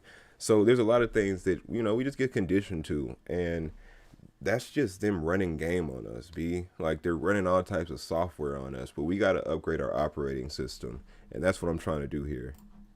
Spider-Man, Ichigo, Luffy, Gon. Okay, maybe not Gon. Mike Ross, Goku. These are characters that showcase the strengths of goodness, kindness, and in their way, justice. However, the dissection of them, the aspiration and desire to be like them, aren't typically as prevalent as the desires to be like, or at the very least think like, their opponents. Even when you have shows like Power, where the crime boss in Ghost is a literal villain and an awful human being within the story who sells drugs, mercilessly kills people, and a multitude of other illegal dealings, we never really look at it that way. We hardly root for the failures of Ghost, as it's far more pleasing to see him succeed over the police and his enemies. I couldn't wait for this beanbag to get smoked. Naturally, because he is our protagonist and we often want to root for our protagonist, but even if said protagonist is everything we would not want to have running amok in the streets in real life, we remain captivated by their presence, character, and mindset. Light Yagami is another example, but interestingly enough, the case with Light is far more polarizing because of his antagonist in L, who pretty much matched him in every way imaginable and has a similar, if not higher, popularity rank than Light. Light had a very twisted sense of justice, but he was not afraid to go through the most evil ways to achieve his goals. Light was Eren 1.0. Honestly, Death Note, goated anime. I love Death Note, y'all. But Light was on some crazy shit. And the switch in this man, just going from straight up nerd to God, was crazy. And it really does show what power does to people. They say that absolute power corrupts absolutely everyone. And you see it. You see it, bro. You see it play out in a lot of circumstances. And this is honestly why I'm kind of happy that I never blew up as a rapper, low key. I don't think I needed that. I don't think I needed to continue pushing sort of messages forward for profit. I don't think I needed to be a tool of somebody to, nah, bro. It just wasn't for me. And I like that, you know, I never really wanted to blow up from there either. It was always some shit that I just did on the side just because I like hip hop, bro. I work with rappers. I film music videos. I have access to a recording studio. I ended up having my own recording studios. So yeah, bro, I rap. It is what it is. But like, man, I never wanted anything that came with that because it just seemed like way too much in my opinion. Whereas L harbored more deontological ethics, but because of its intellect, presentation, and visual appeal, we don't see it the same way we look at the authority in stories like Power, American Gangster, or The Wolf of Wall Street. They do not represent traits we want to adopt to the same degree people like L do, and that's probably because L and Light are two sides of the same coin. While it could be argued that Light is a psychopath and L is someone who harbors asocial, not antisocial, there's a difference, asocial tendencies which grant him a mystifying aura, and because of that we are far more drawn to this character. So while the EB was good. Are the people Oh snap! To be like, they represent, Eddie Baker. For lack of a better What up, term, cuz? Welcome to the stream. Chushu's identity too strongly for us to feel any type of difference. In fact, I'd argue while we can relate to their way of thinking, we don't want to. Fiction is a place to escape real life, immerse ourselves in the fantasy. Hey, if you saw my video, gang, I do want all the smoke. I want all of it. Thank you for coming to the stream. I appreciate it, bro. Of the what ifs, where we can openly like and praise the bad guys without remorse, where we can see if we can draw similarities between us and them and then seek to imitate certain characteristics, where we can see just how much of a villain lies in them and how much a villain lies in us and how we can justify it. At the end of the day, everyone loves a good villain.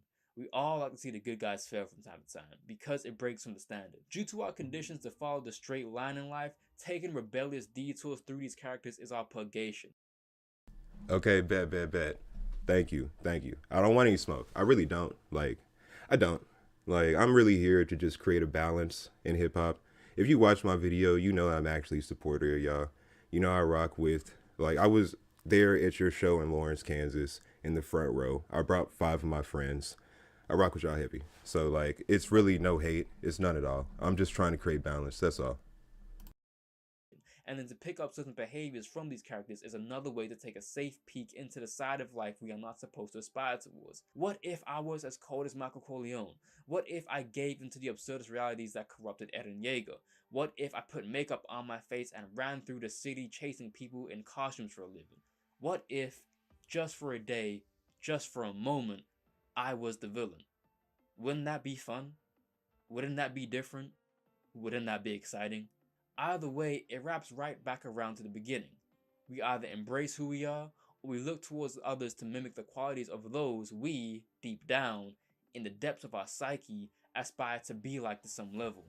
But when you ask yourself that question, always remember, it's good to do good. It's good to be on the path of righteousness, no matter what the character you see illustrates otherwise. No matter what, if you are to imitate anybody, imitate those that represent good, strong, moral, ethical, humane values.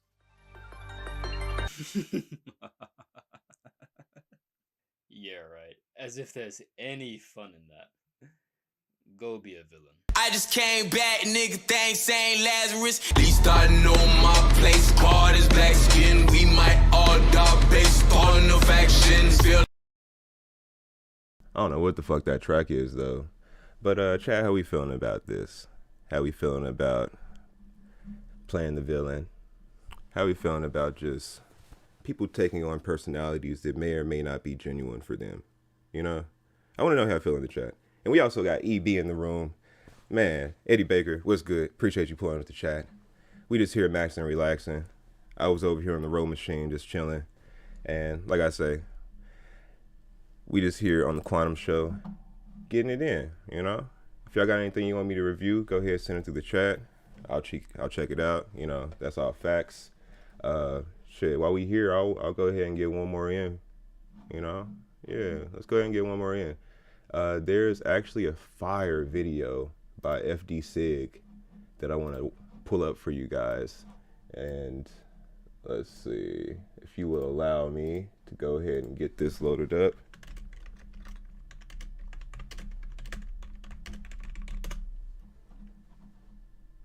So yeah, FD Sig dropped a video on his second channel, So before we and jump it asks, why are black people so good at fighting games? And I don't know what this is about, but hey, I like me a good fighting game. Y'all see me on Twitch playing fighting games all the time. Maybe there's something there. I don't know, bro. But let's go ahead and spin it. Yo, I want to let you know, if you can't tell from the thumbnail, it's about the video game Tekken, and I'm kind of good at that motherfucker. I do that. I've been playing Tekken since 1996, since Tekken 1, which is either 95 or 96. I don't remember. Hey, listen, chat. Y'all don't want it with me as harangue on Tekken. I'm just gonna say, FD, you don't want it either. I know you've been playing it for a minute. You a OG. You like in your 40s, bro. I know you know all the moves. I know you used to have those magazines back in the day that would teach you the cheat codes, you know, all of that. But you don't want it. You do not want it with Quan and Tekken. That's all I'm gonna say. I'm gonna leave it there. Yeah. I'll get into it when it gets to the actual video.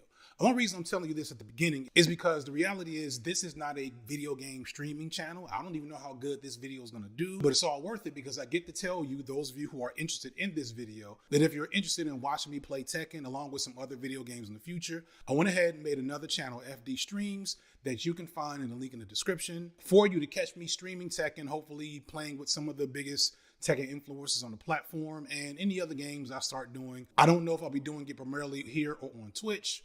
I'll figure that out eventually. Either way, yeah, check that out, y'all. Now on to the video. So if you've been paying attention to the community notes on this particular channel, you've probably seen a lot of posts about the game Tekken 8 to be specific.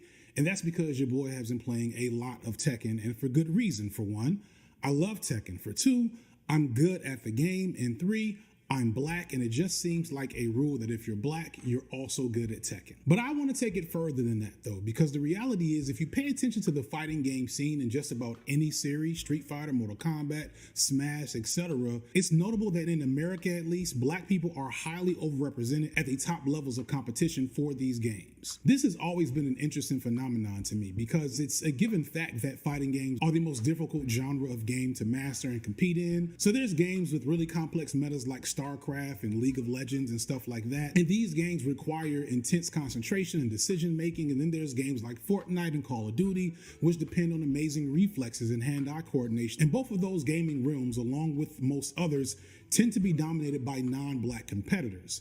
But fighting games combine both of those skill sets. You have to have amazing reflexes and hand-eye coordination, as well as an understanding of profound levels of knowledge and strategy on the fly, mind you, in order to be at the highest level of competition. In a game like Tekken, where the last one ended with 54 playable characters, each with an average of 80 moves, so you're talking about an incredibly mentally taxing skill set that you have to own that seems to be greatly owned by African Americans. I'm pretty good at Tekken. I'm currently a blue rank, although I am struggling to get beyond that point. I'm probably in the top 25% of people playing this game globally, and I've been playing for nearly 30 years. But after a few hours of the type of focus and concentration needed to keep up with the best players, I personally am spent. My brain just turns to mush and I get worthless because my nerves get bad. If you've watched any of my Tekken streams now, you know what I'm talking about and you can tell.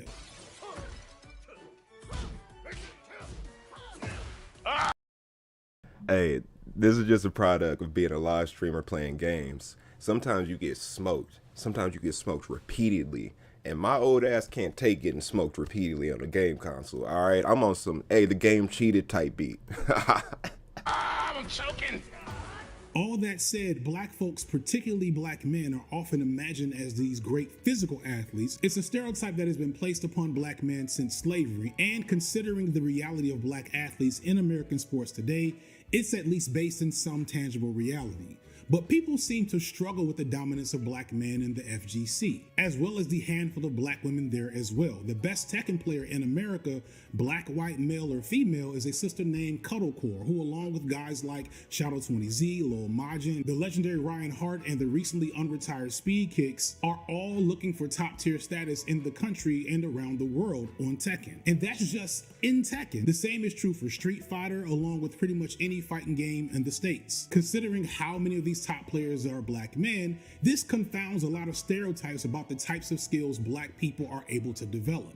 This is not a physical endeavor. You cannot blame genetics on this level of dominance. So what is it? So there are some elements to being good at fighting games that are innate, like just your ability to think creative, your ability to recognize patterns and catch on to timing, etc. But most of what goes to being good at fighting games is the effort to learn the game. And much like in physical sports, I'd argue that the biggest factor in having that effort is culture and environment.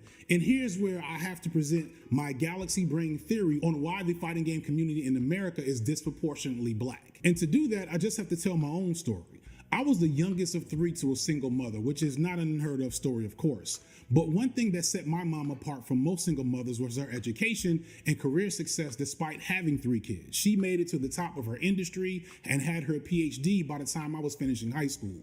So I never really had the classic struggle experience, at least on paper. Cause see, my mom was very much a classic black mom when it came to spending money and still moved through life as if she didn't have money. I never had designer shoes or clothes. We never had nice things in my house. My mother wasn't the type to buy anything that she deemed unnecessary, and this included video games. To get a new game or game system, I had to earn it from grades or wait until Christmas or my birthday. So if I made the... Listen, FD, you ain't got to explain it to me. You might have to explain it to most of your audience, but to Quan, you ain't explain nothing. I was getting hand-me-down consoles. If I wanted a PlayStation 2 game, if I wanted Metal Gear Solid Snake Eater, my mom's like, you got Metal Gear Solid Snake Eater money? And I'd be like, okay, yeah. I'd finally get the money up. I'd be doing all this. And then she still roast me, bro. She was not buying me shit, gang. I had to get all these games, like, out the mud for real. But some of my first stuff, it was fighting games, no cap. Mortal Kombat on Sega Genesis. My pops had that one. He had the OG Sega Genesis. And yeah, some of the first games we ever had was NBA. What the fuck? What was the NBA one on Sega? Mike Tyson's Punch Out. Yeah, I really remember the fighting games. That's kind of crazy. I don't really, now that FD's bringing it up, I never really thought about it, to be honest. But the fighting games had always been the most prominent. Def Jam, Fight for New York, Let's Get Ready to Rumble Boxing. Like, these are all my favorite games. The Naruto games, the DBZ games, they're all fighting games. Wow, I never really thought about it. Maybe black people really are good at fighting games. What the fuck? Honor roll all year round, I maybe could get 4 or 5 games a year. And I did not always make the honor roll. I say all this to say that... I say that to say that I'm trash at a lot of other games, okay? Like, I'm trash at a lot of other games. So it doesn't mean that black people are only good at all games, you know? Like, I'm just good at fighting games, and maybe it's because I'm black. I don't know. Is it FD? Because I'm hyper aware. I know that. I know I'm hyper aware as fuck. But yeah, growing up in a household with multiple siblings and one console, maybe one controller at one time, you get better at just beating people on games, because if you in a household with siblings, you know, you got to share that console, and iron sharpens iron, like we were talking about earlier, chat. So, all right, back to FD. Over my years of gaming, it was highly unlikely that I would actually be able to buy the newest games when they came out. So I believe that many black children, whether they had mothers with money or without, had to choose wisely on which games they would actually buy and own growing up in the 80s and 90s. Another major factor was that, like a lot of black children, I also grew up in a very communal environment, meaning that I was connected to multiple families through aunts and cousins and grandparents all across the city. It was likely that I would see 5 or 6 of my cousins in some fashion every weekend until I went off to college. There were more than a few nights that looked like this at my house or my grandmother's house or my cousin's house. So I think, like a lot of young black children who like video games, I ended up gravitating towards video games that were easy to play with large groups of children. If there's one game, one TV, but 6 little boys and girls, do you think I had the new Zelda?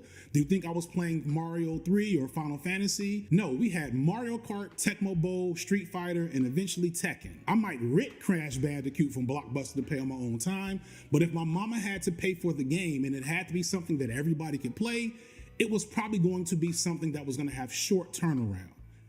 Fighting games very much fit the description. And so then we have to think about the classic rule for this type of gaming environment.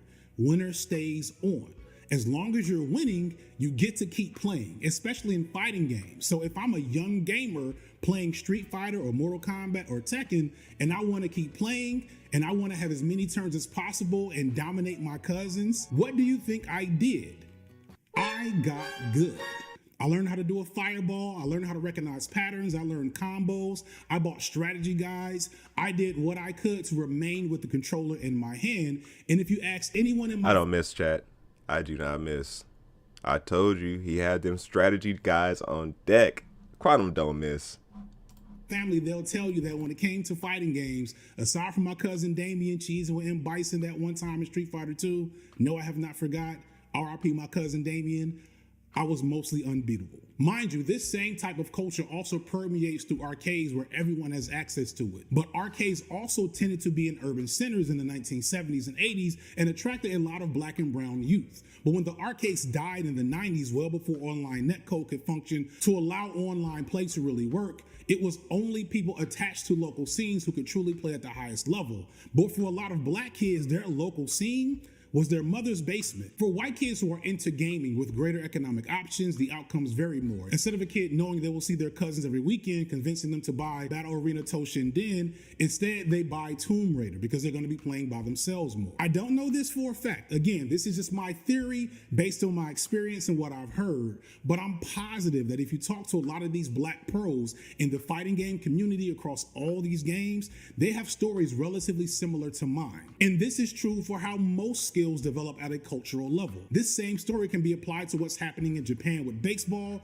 or why black jockeys used to be the most dominant athletes in equestrian sports back in the 1900s, something I talk about in my football video. Cultural analysis almost always provides the best examples for these types of phenomena. Right now, the most dominant community in Tekken is from Pakistan. And this is a country where they didn't even have access to most of the resources that other Tekken communities had to build up their skills. But this actually made them more close-knit and more competitive because you had to do so much just to get access to the game. And for those who don't know the lore, in the last couple of years of Tekken 7, several Pakistani players came up to become the top players in the world pretty much out of nowhere. And this is also why I can't say that this cultural dominance for black people in America may continue into the future, with online play being a huge part of the FGC resurgence and the emergence of global participants and huge attention for tournaments and large audience turnout.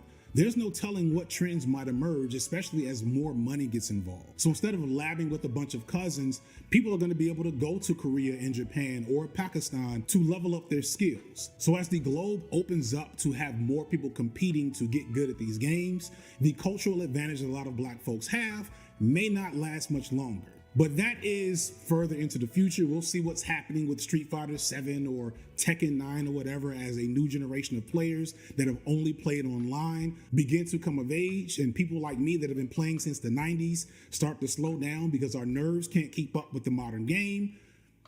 God only knows. But at least for the current era, when you're looking at these fighting game tournaments and you see a bunch of black faces, I can't give you an exact reason why, but I think I have an idea. I still think it's surprising for people to understand that black people, black youth for now decades have been highly invested in gaming and video games and nerd culture in general. And one of the best pieces of content that I've seen about that was Foreign Man in the Foreign Lands video from a few months ago, talking about black people's experiences in gaming, specifically their experiences with racism. If you watch me, you probably already know the homie Foreign Man in the Foreign Land, as well as other folks I rock with like Maggie Mae Fish, Ali Sunvia, T1J, and Lindsay Ellis. But what you may not know is that all of us are creators on Nebula, the independent streaming service that serves creators the way YouTube serves corporations. As much as I love YouTube, I got words that might get me in trouble. All this and more, but making things not to optimize my income, but to express myself and share from the late 90s.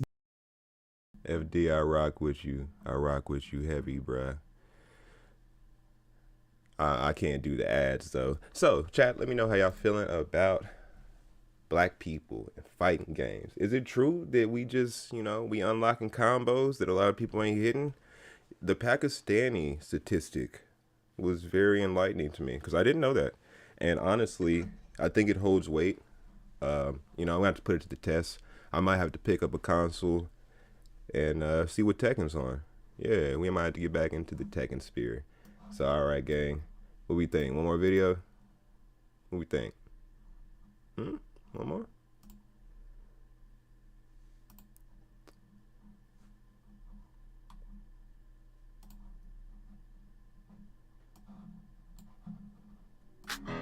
What it is, ho, what's up? I need a nigga who gon' swipe them visas. It's your Miami and I can't run my stack up. They saying City Girls fell off, chat. Yeah. One of the City Girls got a show coming up in my city. It's at a small ass venue. But yeah, they saying City Girls fell off. I don't really know where that's coming from.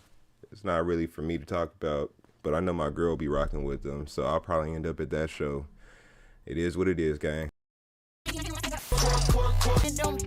Things really change. It's either for the better or the worse. I'm not gonna say I expected the City Girls to be the next Salt and Pepper, but what I would have thought is that we would have gotten more from them.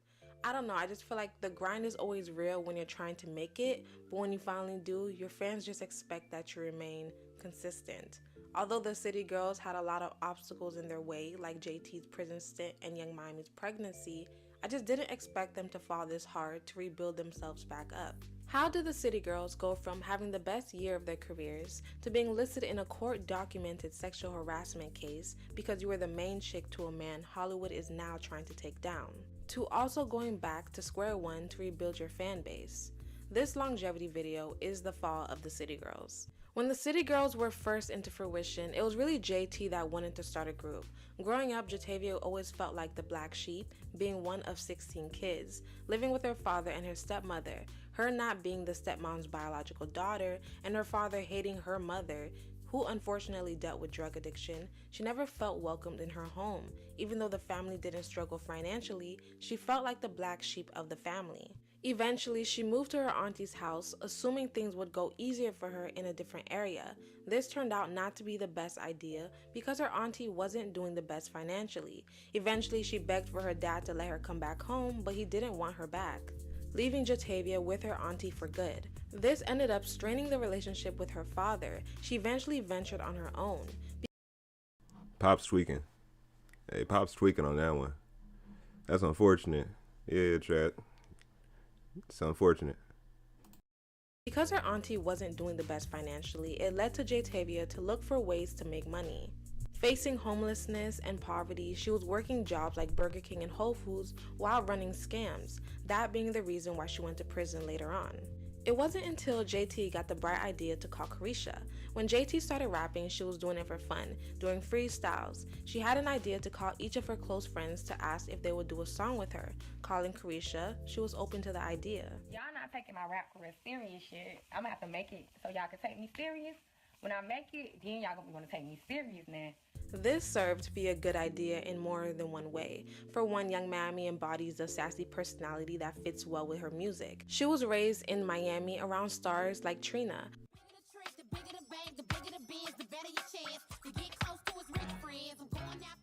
Her mother, Kenya Young, had connections in the industry, being equated with Rick Ross and Trick Daddy, most notably Trina, who is Young Miami's godmother.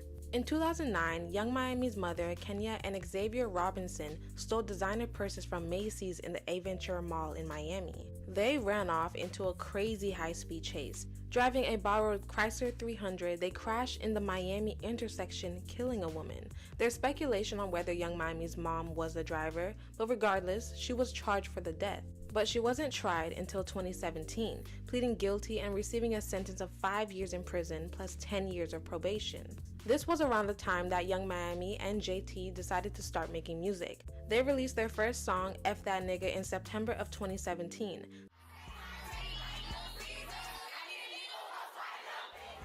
That song quickly blew up online and in the club, with the video being released in 2018 with a guest appearance from Trina. It's safe to say that the song was good and bad. It has memorable quotes from both the ladies, but considering the time of its release, that's when more female rappers started getting more attention. The industry was looking for more fresh faces and new sounds, and the City Girls came at the perfect time. In literally a year, the City Girls went from being regular Miami natives to the hottest rappers out. We can also thank the Drake stimulus package. The City Girls caught the eye of Drake. Either way, go to come up. I can't even hold you. Go to come up for real. Like, yeah. And appeared as featured artists on the biggest song of the year, Drake's In My Feelings, remixing their voices in the songs, which topped the charts for 10 weeks. We know what a Drake package does, and it opened more people outside of Florida to want to know who the City Girls were. Trouble was waiting, as a week after they dropped F That Nigga, that's when JT was indicted on fraud charges. The crazy part about it is I always had a job. I was working at the aquarium, Whole Foods, Burger King. Bitch, I had a job. Always had a job. Every 2 weeks, $500, $600. Like, what am I gonna do with that? Like, they need to pay people more. And she wasn't lying, but it caught up with her. JT was charged with aggravated identity theft and use of unauthorized access devices after making some fraudulent credit card charges. She entered a plea deal where she pled guilty to aggravated identity theft while the other charges were dismissed. Chad, we gotta call a spade here. Alright. Yeah, jobs are trash. They don't pay well. I get that. But we can't make excuses about committing crimes, okay? Like, come on, gang. Like, come on. You're mad because you got caught. Let's just keep it a buck. People can live off of $500. Now, every other week, yeah, it's fucked up. I get you. But, hey, Quan been homeless before. Quan slept on the street before in Portland, Oregon. All right? I lived out to really live my dreams, y'all. I was really on some rapper living his dream shit. I left my small town, KC-Mo, middle of the map, went to Portland, Oregon to do this rapper shit. Ended up sleeping on, Southwest Portland, out there in Chinatown. Yeah, I linked up with some crazy people, shacked up with them for a couple days. But yeah, I've really been out here in these streets bumming it, and I never sacrificed my integrity, though. I was never doing anything where I felt like I had to sacrifice who I was as a person. I wasn't out here committing crimes, you feel me? I never felt sorry for myself, and I didn't fucking make excuses, B. And then I never told anybody that I was homeless because it didn't fucking matter. So, I'm not here for a sob story. I can't do it. We're not gonna do this. However, I get it. You know, it's easy to scam. It's easy.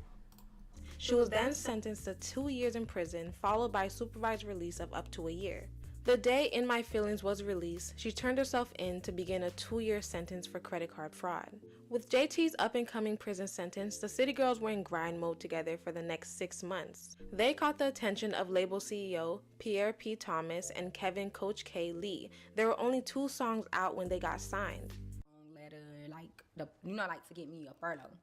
So I got a furlough, and when I got my furlough, they gave me 6 months. So through my whole 6 months, I worked hard. I literally was in the studio the day before I never went to sleep. The day I was turning myself in, I walked out of the studio with sunlight. It was time for me to turn myself in, and I was so sad. I cried the morning of. I was like, oh my God. But I had to make these songs because I know we needed an album. We needed something. But you're in the studio making an album, not even knowing if you're going to be free. You're making music that's going to come out, and you're not even going to be... Yeah, I'm not going to be there to do it. But it was just like, it didn't matter at the time because I felt like it was nothing else for me to do. I couldn't scam no more.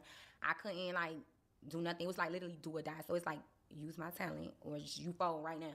And I went to the studio. I was at DJ Khaled's studio, matter of fact, and I recorded all night. And then I never went to sleep, not woke up. I walked out of the studio, it was daytime. I said, oh my God, this is the day I'm going to jail, like, for real. And the night before was such a happy night because I tell the story all the time. That's when our song with Drake came out, so it was such a happy night. Everything that they did for their mixtape period, including all the music videos, docu-series, and collabs, were done in speedy time so JT can serve her sentence. They needed material. The City Girls blew up quick and immediately started living the life of an entertainer. Their music is the Miami aesthetic, and it was fun. It was an emulation of Trina's vibe in the early 2000s. Sexual liberation and using what you have to get what you want. It's not necessarily taboo, they were just vocal about it, and it matched the vibes. A lot of people saw it as hoe music, but there is a double standard on the outrage by audiences. A lot of guys saw it as ratchet music that was teaching young girls to be whores right off the gate, but they didn't necessarily have the same vitriol for the guys who constantly talk about being drug dealers and killing each other.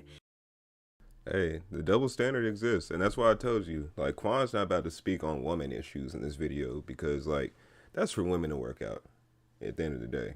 That's for them. And the same way we got stuff in our community we need to work out. I don't know. But me being a hip-hop fan, I'm here for this.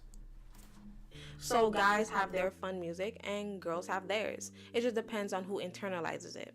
Anyways, their mixtape period was pretty solid. Each track was relatively the same, but the beats and the song organization was very cohesive with each other. Their singles were The Bag App, Period, and I'll Take Your Man was good introduction to what the City Girls was about. Swipe them visas. Can't you understand? If you fuck with me, I'll take your man.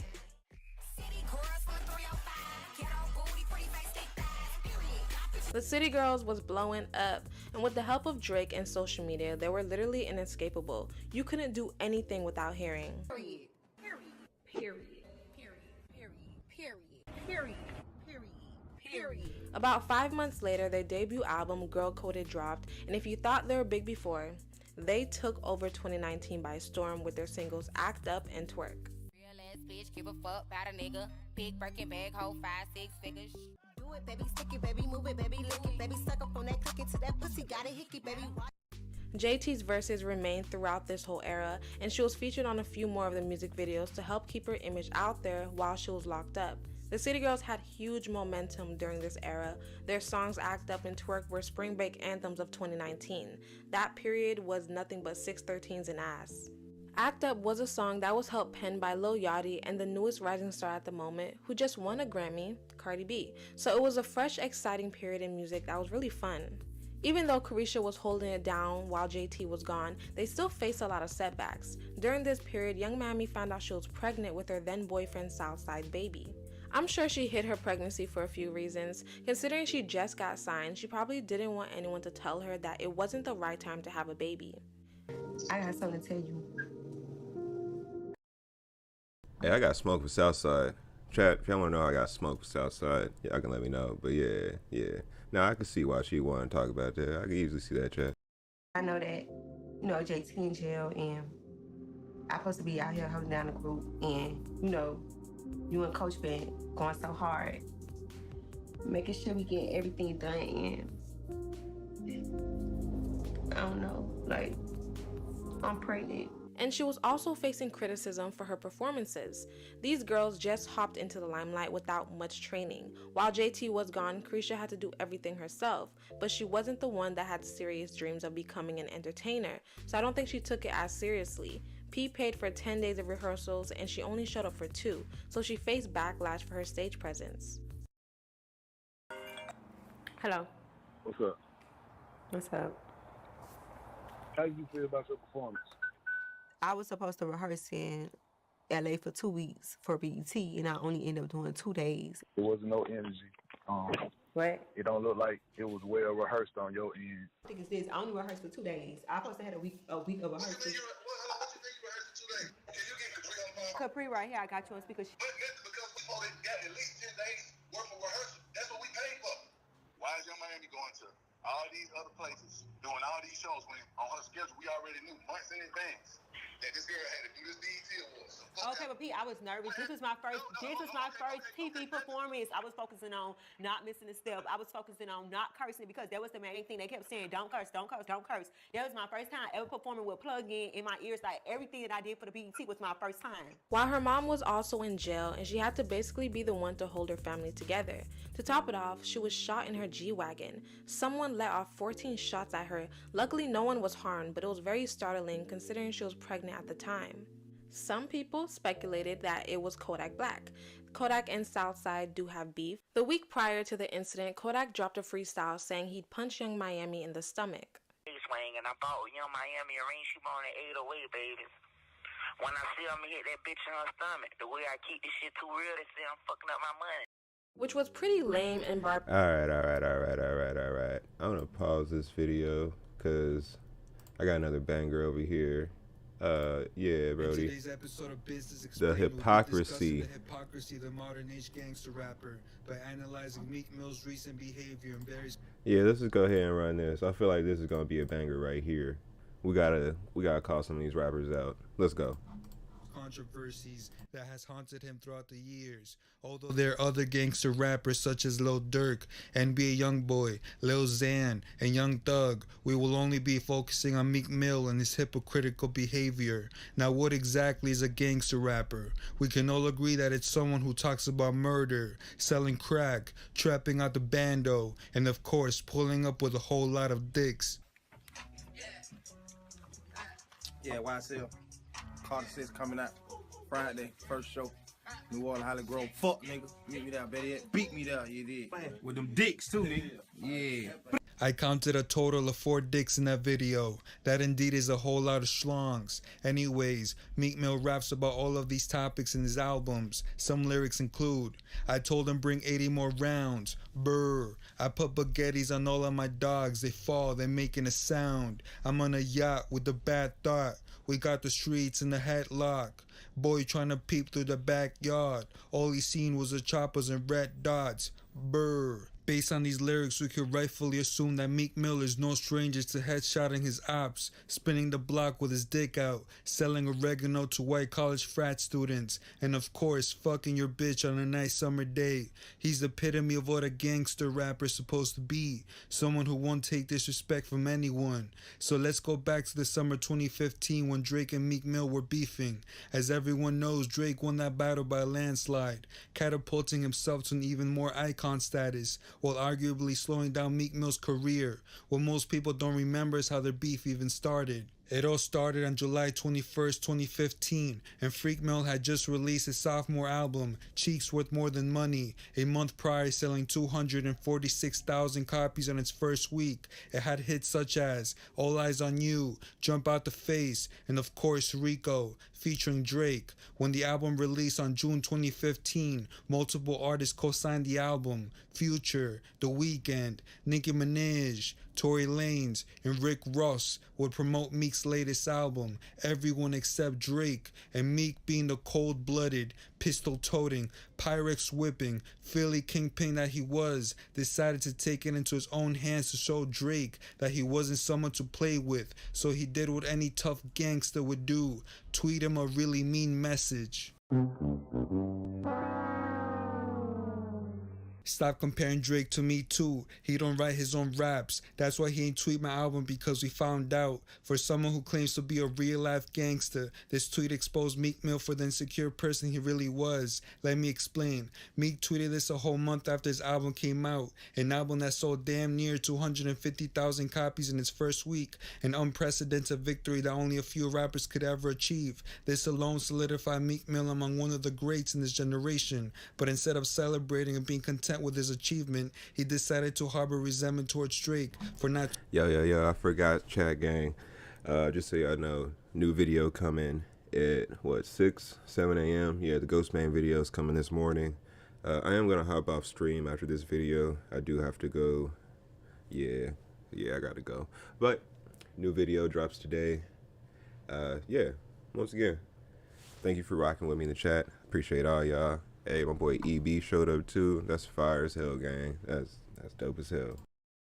Tweeting his album. This is the opposite of being gangster. A true quote-unquote gangster would just continue on with his day, making sure to strengthen his relationship with Drake, knowing how beneficial it would be on the long run. A perfect example would be 21 Savage, who just last year released a collab album with Drake, turning him into a household name. Now that is what being gangster is about, being smart and being able to play the game correctly in order to achieve longevity instead of just having temporary success. Another part of being a gangster includes being tough and masculine. We could all agree that when we hear the word gangster, we typically imagine a person with high levels of testosterone and overly straight heterosexual tendencies who doesn't tolerate zesty behavior. With that being said, I am now going to talk about Meek Mill's current controversy involving P. Diddy, aka The Diddler, aka Diddy Epstein. For those who have been living under a rock, one of Diddy's producers, Lil Rod, accused him of sexual harassment, sexual coercion, and lace.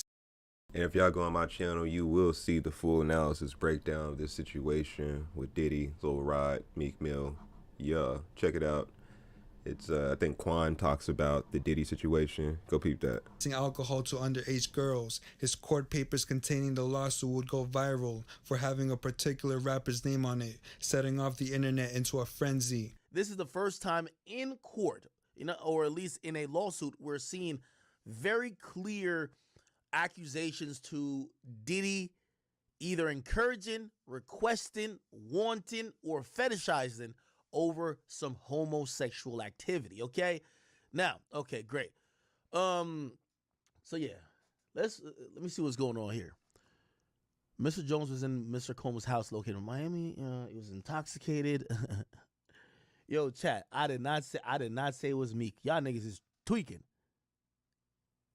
Somebody said scroll back and said Meek name. It did not say Meek Mill's name. He did not. It did not say Meek Mill name. Wait. Oh, hold up. Never mind. Wait, what the fuck? I forgot. Look, Sleeper, Mr. welcome to the Combs party. informed Good Mr. to have you. Jones that he had engaged in sexual intercourse with rapper 5. That's redacted. Look, 5. He's a Philadelphia rapper who dated Nicki Minaj.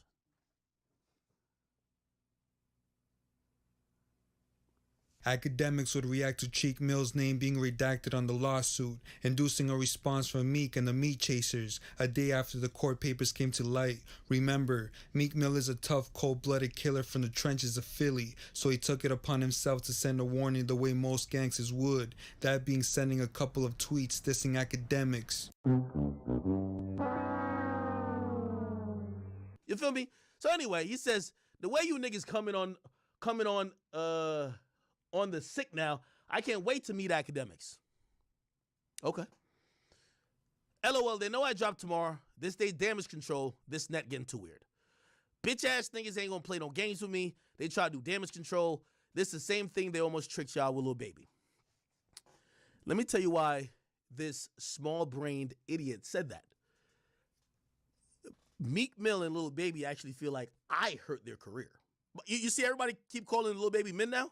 You know, they think that I'm not bullshitting y'all. I'm not bullshitting y'all.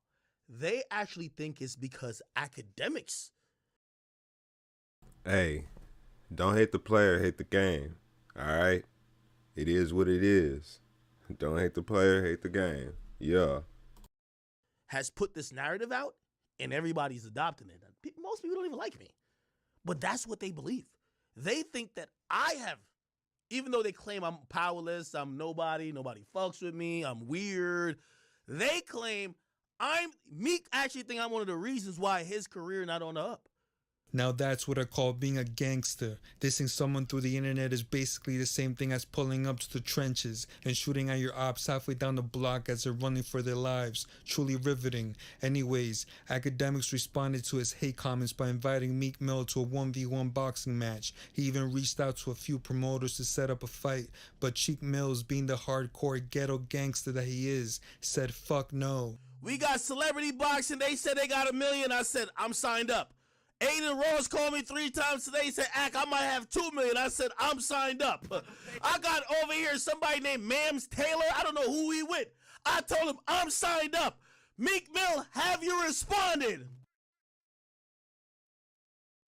Hold on, I might have to do a run back. I ain't gonna lie, chat. Man. We know he not a killer. We know he not killing nothing. Not again. We trying to see if he finna box. Yeah.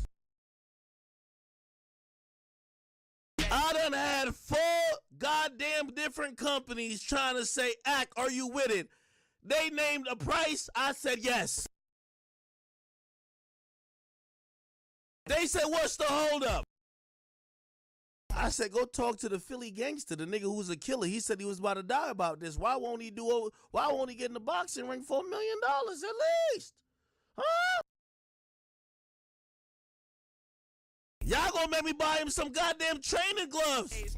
You heard that right, folks. Mr. Rolly on the wrist doesn't want to fight academics. What's ironic and hypocritical here is that Meek Mill claims to be this Philly John Wick who isn't afraid to shoot people, yet he's too scared to fight a blogger. Meek has a history of talking crazy on Twitter, but in real life is too afraid to put his words into actions. If you look on this chat earlier in the stream, I rocked out 3 miles in that row machine you see behind us here. Okay, 3 miles. I'm about that action. It's 4:30 a.m. where I'm at right now. I gotta go to work in a couple hours. I'm about that action. I don't give a fuck, okay? And it stresses me out when I see people that are addicts and abusers trying to press people like they about that action. I live in a stand your ground state, so like, come on, bruh. I don't know, maybe I'm just built different, but yeah, you can't just be threatening people for no reason. I feel like that's corny. Internet threats, we can handle this a lot differently, but you know, that's Quan's opinion. This exact same thing happened when 6ix9ine pulled up on him in real life and wanted to fight Meek after Meek threatened to beat up 6ix9ine for being a rat. Back, you pussy nigga! I said back, you pussy nigga! And you was security! This is security? That's security, nigga, you pussy nigga!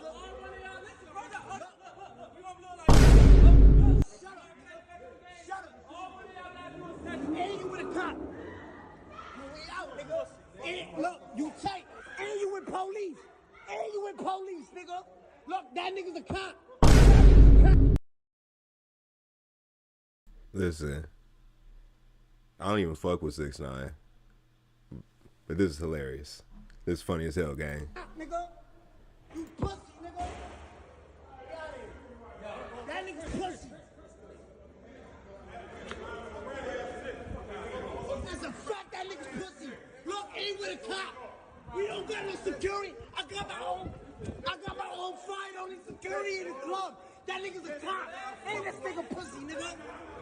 This is why Meek Mill is no longer taken serious as a rapper. His image has always been about being a tough Philly gangster, but he's constantly proving otherwise, and the whole Diddy situation isn't helping. There are videos online of Diddy calling Meek Mill daddy and wearing the same clothes, implying that they both went shopping together. And on top of that, Meek has tweeted some zesty fucking shit, such as the time he publicly asked for assistance to unlink his Twitter with his Amazon account after he exposed himself for buying a 10-inch dildo. He then asked Twitter if Amazon sold vibrating panties.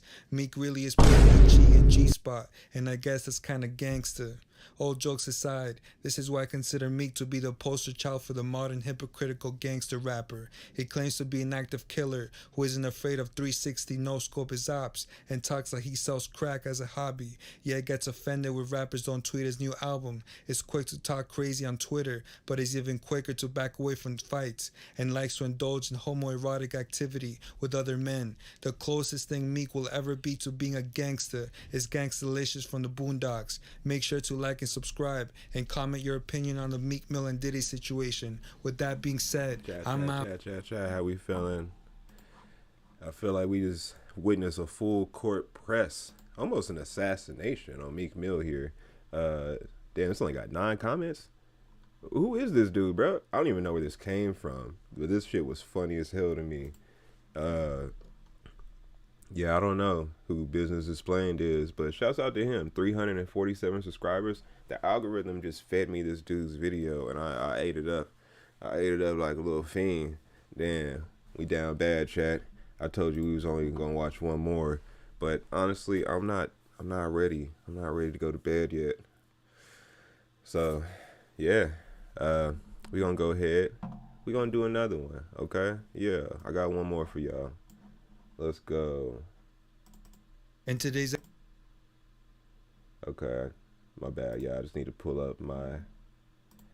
I accidentally went into studio mode. Damn, I'm tweaking. I am hitting this only gas on the side. So if you see me a little slow right now, it's just the only gas. That's it, you know? Shouts out Goblin. Yeah. Alright. Now we got one more for y'all.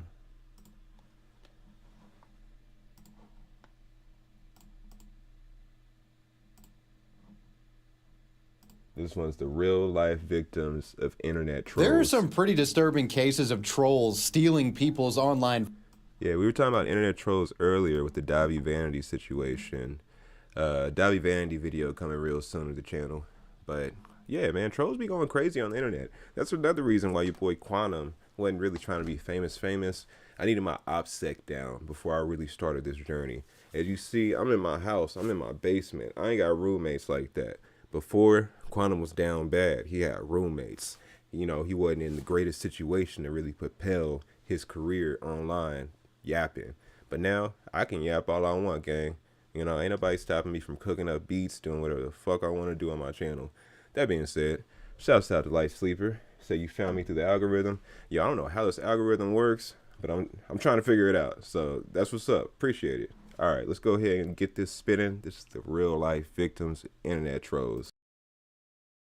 Photos and likenesses in order to create mischief online. Any photo you upload to the internet can become a mask for a malicious anonymous person. This individual harming your reputation and potentially going as far as committing online crimes under your identity. From online humiliation all the way to lives being ruined, these are the real-world victims of internet trolls. Today's video is sponsored by Bespoke Post. Bespoke Post is a monthly membership. Hey, you can block the ads, but you can't always get these. I'm sorry, G.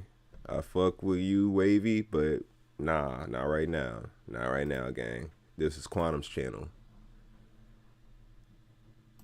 If you've used Twitter, Facebook, or Instagram over the last decade, you've without a doubt seen the face of this particular Indian man. It's said that this individual is an American-based Indian immigrant, an internet-savvy convenience store clerk named Pakalu Papito. Across the internet, one can find humorous and oftentimes scandalous social media posts and captions associated with this mustachioed man's likeness. Some of these get a bit spicy. Now, as fun as it is to imagine that these tweets are being issued by a seemingly middle-aged Indian guy, the obvious reality with Pakalu Papito is that this is simply some random person's photo that the internet trolls and memesters have used to masquerade as for some time now.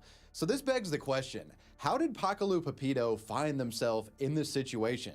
With their identity essentially hijacked by trolls. And of course, is Pakalu Papito really Pakalu Papito at all? In the early 2010s, gimmick meme accounts were becoming popular on Twitter. Many of the notable pages would simply take a random photo of someone from Google Images that matched the comedic vibe they were looking for, and the troll would essentially hijack the individual's likeness, using it as a mask or character, if you will. One such Twitter character created at this time took the form of a supposedly lonely Indian store clerk who was looking for romantic companionship. On July 12, 2013, a Twitter account by the name of Pakalu Papito would make its debut on social media, tweeting out its very first post. Quote, "Hello Twitter, I am single." The troll behind the Pakalu Papito account played into the, creepy, where's my hug, down bad Indian guy stereotype. It was pretty obvious satire. The supposed store clerk captured the intrigue of the Twitter community, and many followed the page, seeing what else the supposed clerk had to say. Pakalu would then go on to tweet out many self-deprecating jokes playing on the Indian caricature, but also tweeted out genuinely funny one-liners that were completely unrelated to Indian shit. With great power comes great electricity bill. Me, why am I single? Me, sees face. Me, oh, that's why. Are you bad Wi-Fi? 'Cause I'm feeling no connection here. Me waking up. I can't wait to go to sleep tonight. If I swallow magnets, will I become attractive? Why get thinner when you can get more dinner? I would lose weight, but I hate losing. Chuckle-worthy gimmick accounts are a dime a dozen these days, but for the time, Pakalu Papito was truly one of a kind. And in due time, this account and the troll behind it would amass a cult following of sorts. Pakalu would garner much attention in short time. Tweets regularly received over 5,000 favorites and 15,000 retweets. Within the first 2 years of the account's existence, the cult of Pakalu Papito had amassed over 739,000 followers on Twitter. As Pakalu found success on the site, soon the account would spread its Indian influence across other social media platforms. In September of 2013, the account reportedly operated by the troll became active on Facebook, amassing over 475,000 likes in short time. Pakalu would become an internet enigma, and the Papito phenomenon would be covered by various online blogs and articles, many of which attempted to speculate in regard to who exactly was behind the account and where exactly did the infamous profile picture come from.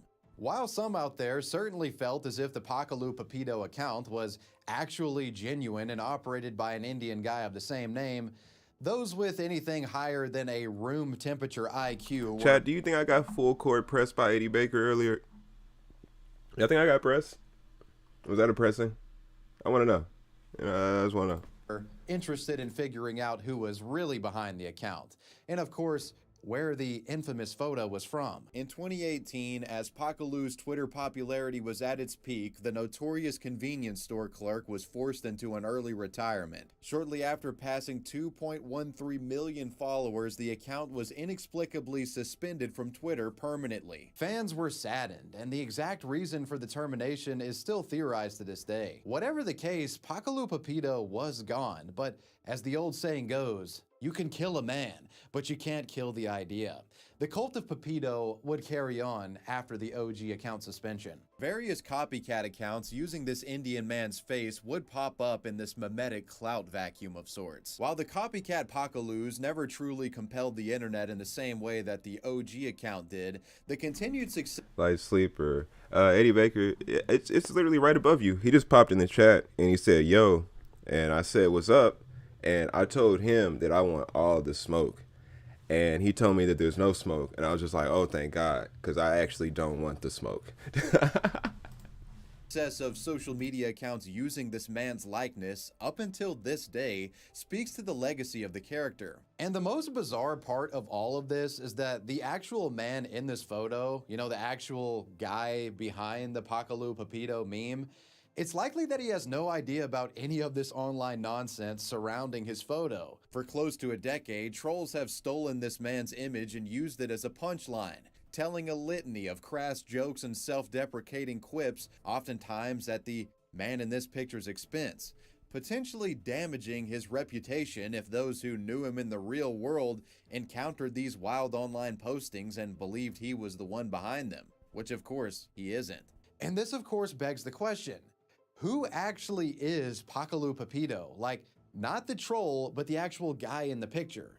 Well, and while I must stress what I'm about to report to you is speculation, It's possible that Pakalu Pepito is actually a college educator in India. For many years, fans of the Pakalu account have tried to link the identity of the man in the picture to a real person. Many attempts have been made, with only one connection being reasonably likely. In 2019, a post originating from 9gag began floating around the internet. I know it's 9gag, bear with me guys, it gets good, I promise. This post purported to have solved the identity crisis of Pakalu Pepito, claiming that the individual was actually... It's honestly just a confusing interaction for me. Like, I'm like, did the internet feed me the niggas? Like, did the algorithm send him here? Because, I mean, I wasn't expecting it. I was literally just here on the row machine, exercising, playing video games, just chopping it up with y'all. I was about to play games. I was about to jump on the console. And Eddie popped up, and I was like, oh, shit, well, I'm just going to keep watching videos because I'm not about to get on this console and suck ass at games in front of Eddie Baker. But yeah, nah, bro, like, he just popped in the chat and just said what's up and dipped. And I was like, damn, I mean, that's what's up. I don't know if, yeah, I don't know.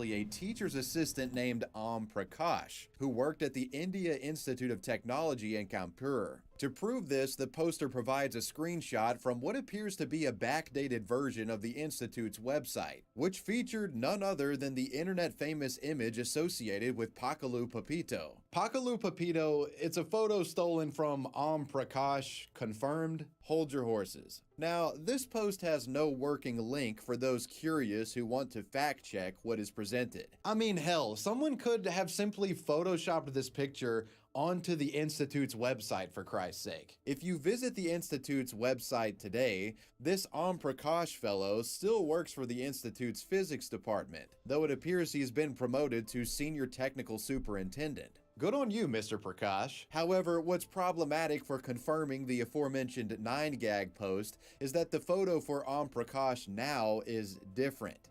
Yes, it kind of looks like the same dude in the Pakalu photo, but obviously it's not the same image. Hard to say if it's the same person. Now, it's very likely that if Pakalu is actually Prakash, the photo on the Institute's website could have one time been the Pakalu photo and has just since been updated. Frustratingly, I've been unable to load up a working Wayback Machine archive of the faculty list proving this. Now, there was a point when digging into this story that I was becoming convinced that the viral 9gag post showing the Pakalu Pepito image on the Institute website, I started to feel like it was actually photoshopped. But then I noticed something. See how in the 9gag post, the Pakalu portrait photo shows almost the entire upper third of the man's body? I started to realize that I'd never really seen that much of him in images used before. Like, the meme accounts almost always feature him with just the neck up. This was a rare Pakalu, a potential lost source image of the meme, perhaps. I felt like there was something here that I could go off of. So, I took a screenshot of the 9gag Pakalu and put it into a reverse image search. And what I found, let's just say it keeps the dream alive in regard to Pakalu being employed at one of the most prestigious academic institutions in all of India. Reverse image search led me to a dead link.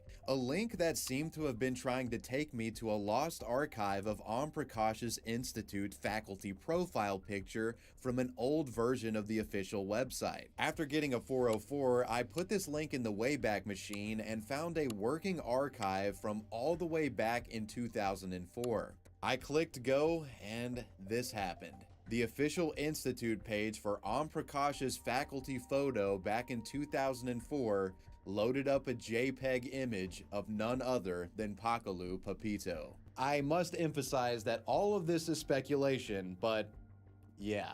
And to be crystal clear, I know it's redundant to say this, but I am absolutely not insinuating that Prakash created the Pakalu Twitter account. He did not post any of this stuff.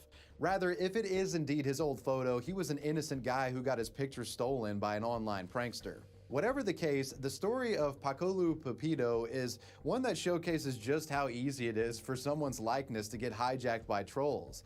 At this very moment, a publicly posted photo of yours could be used as a mask for internet jokesters halfway across the world. The man behind the Pakalu Pepito... Listen, we all seen the people on Twitter with the YB accounts causing havoc and chaos, okay?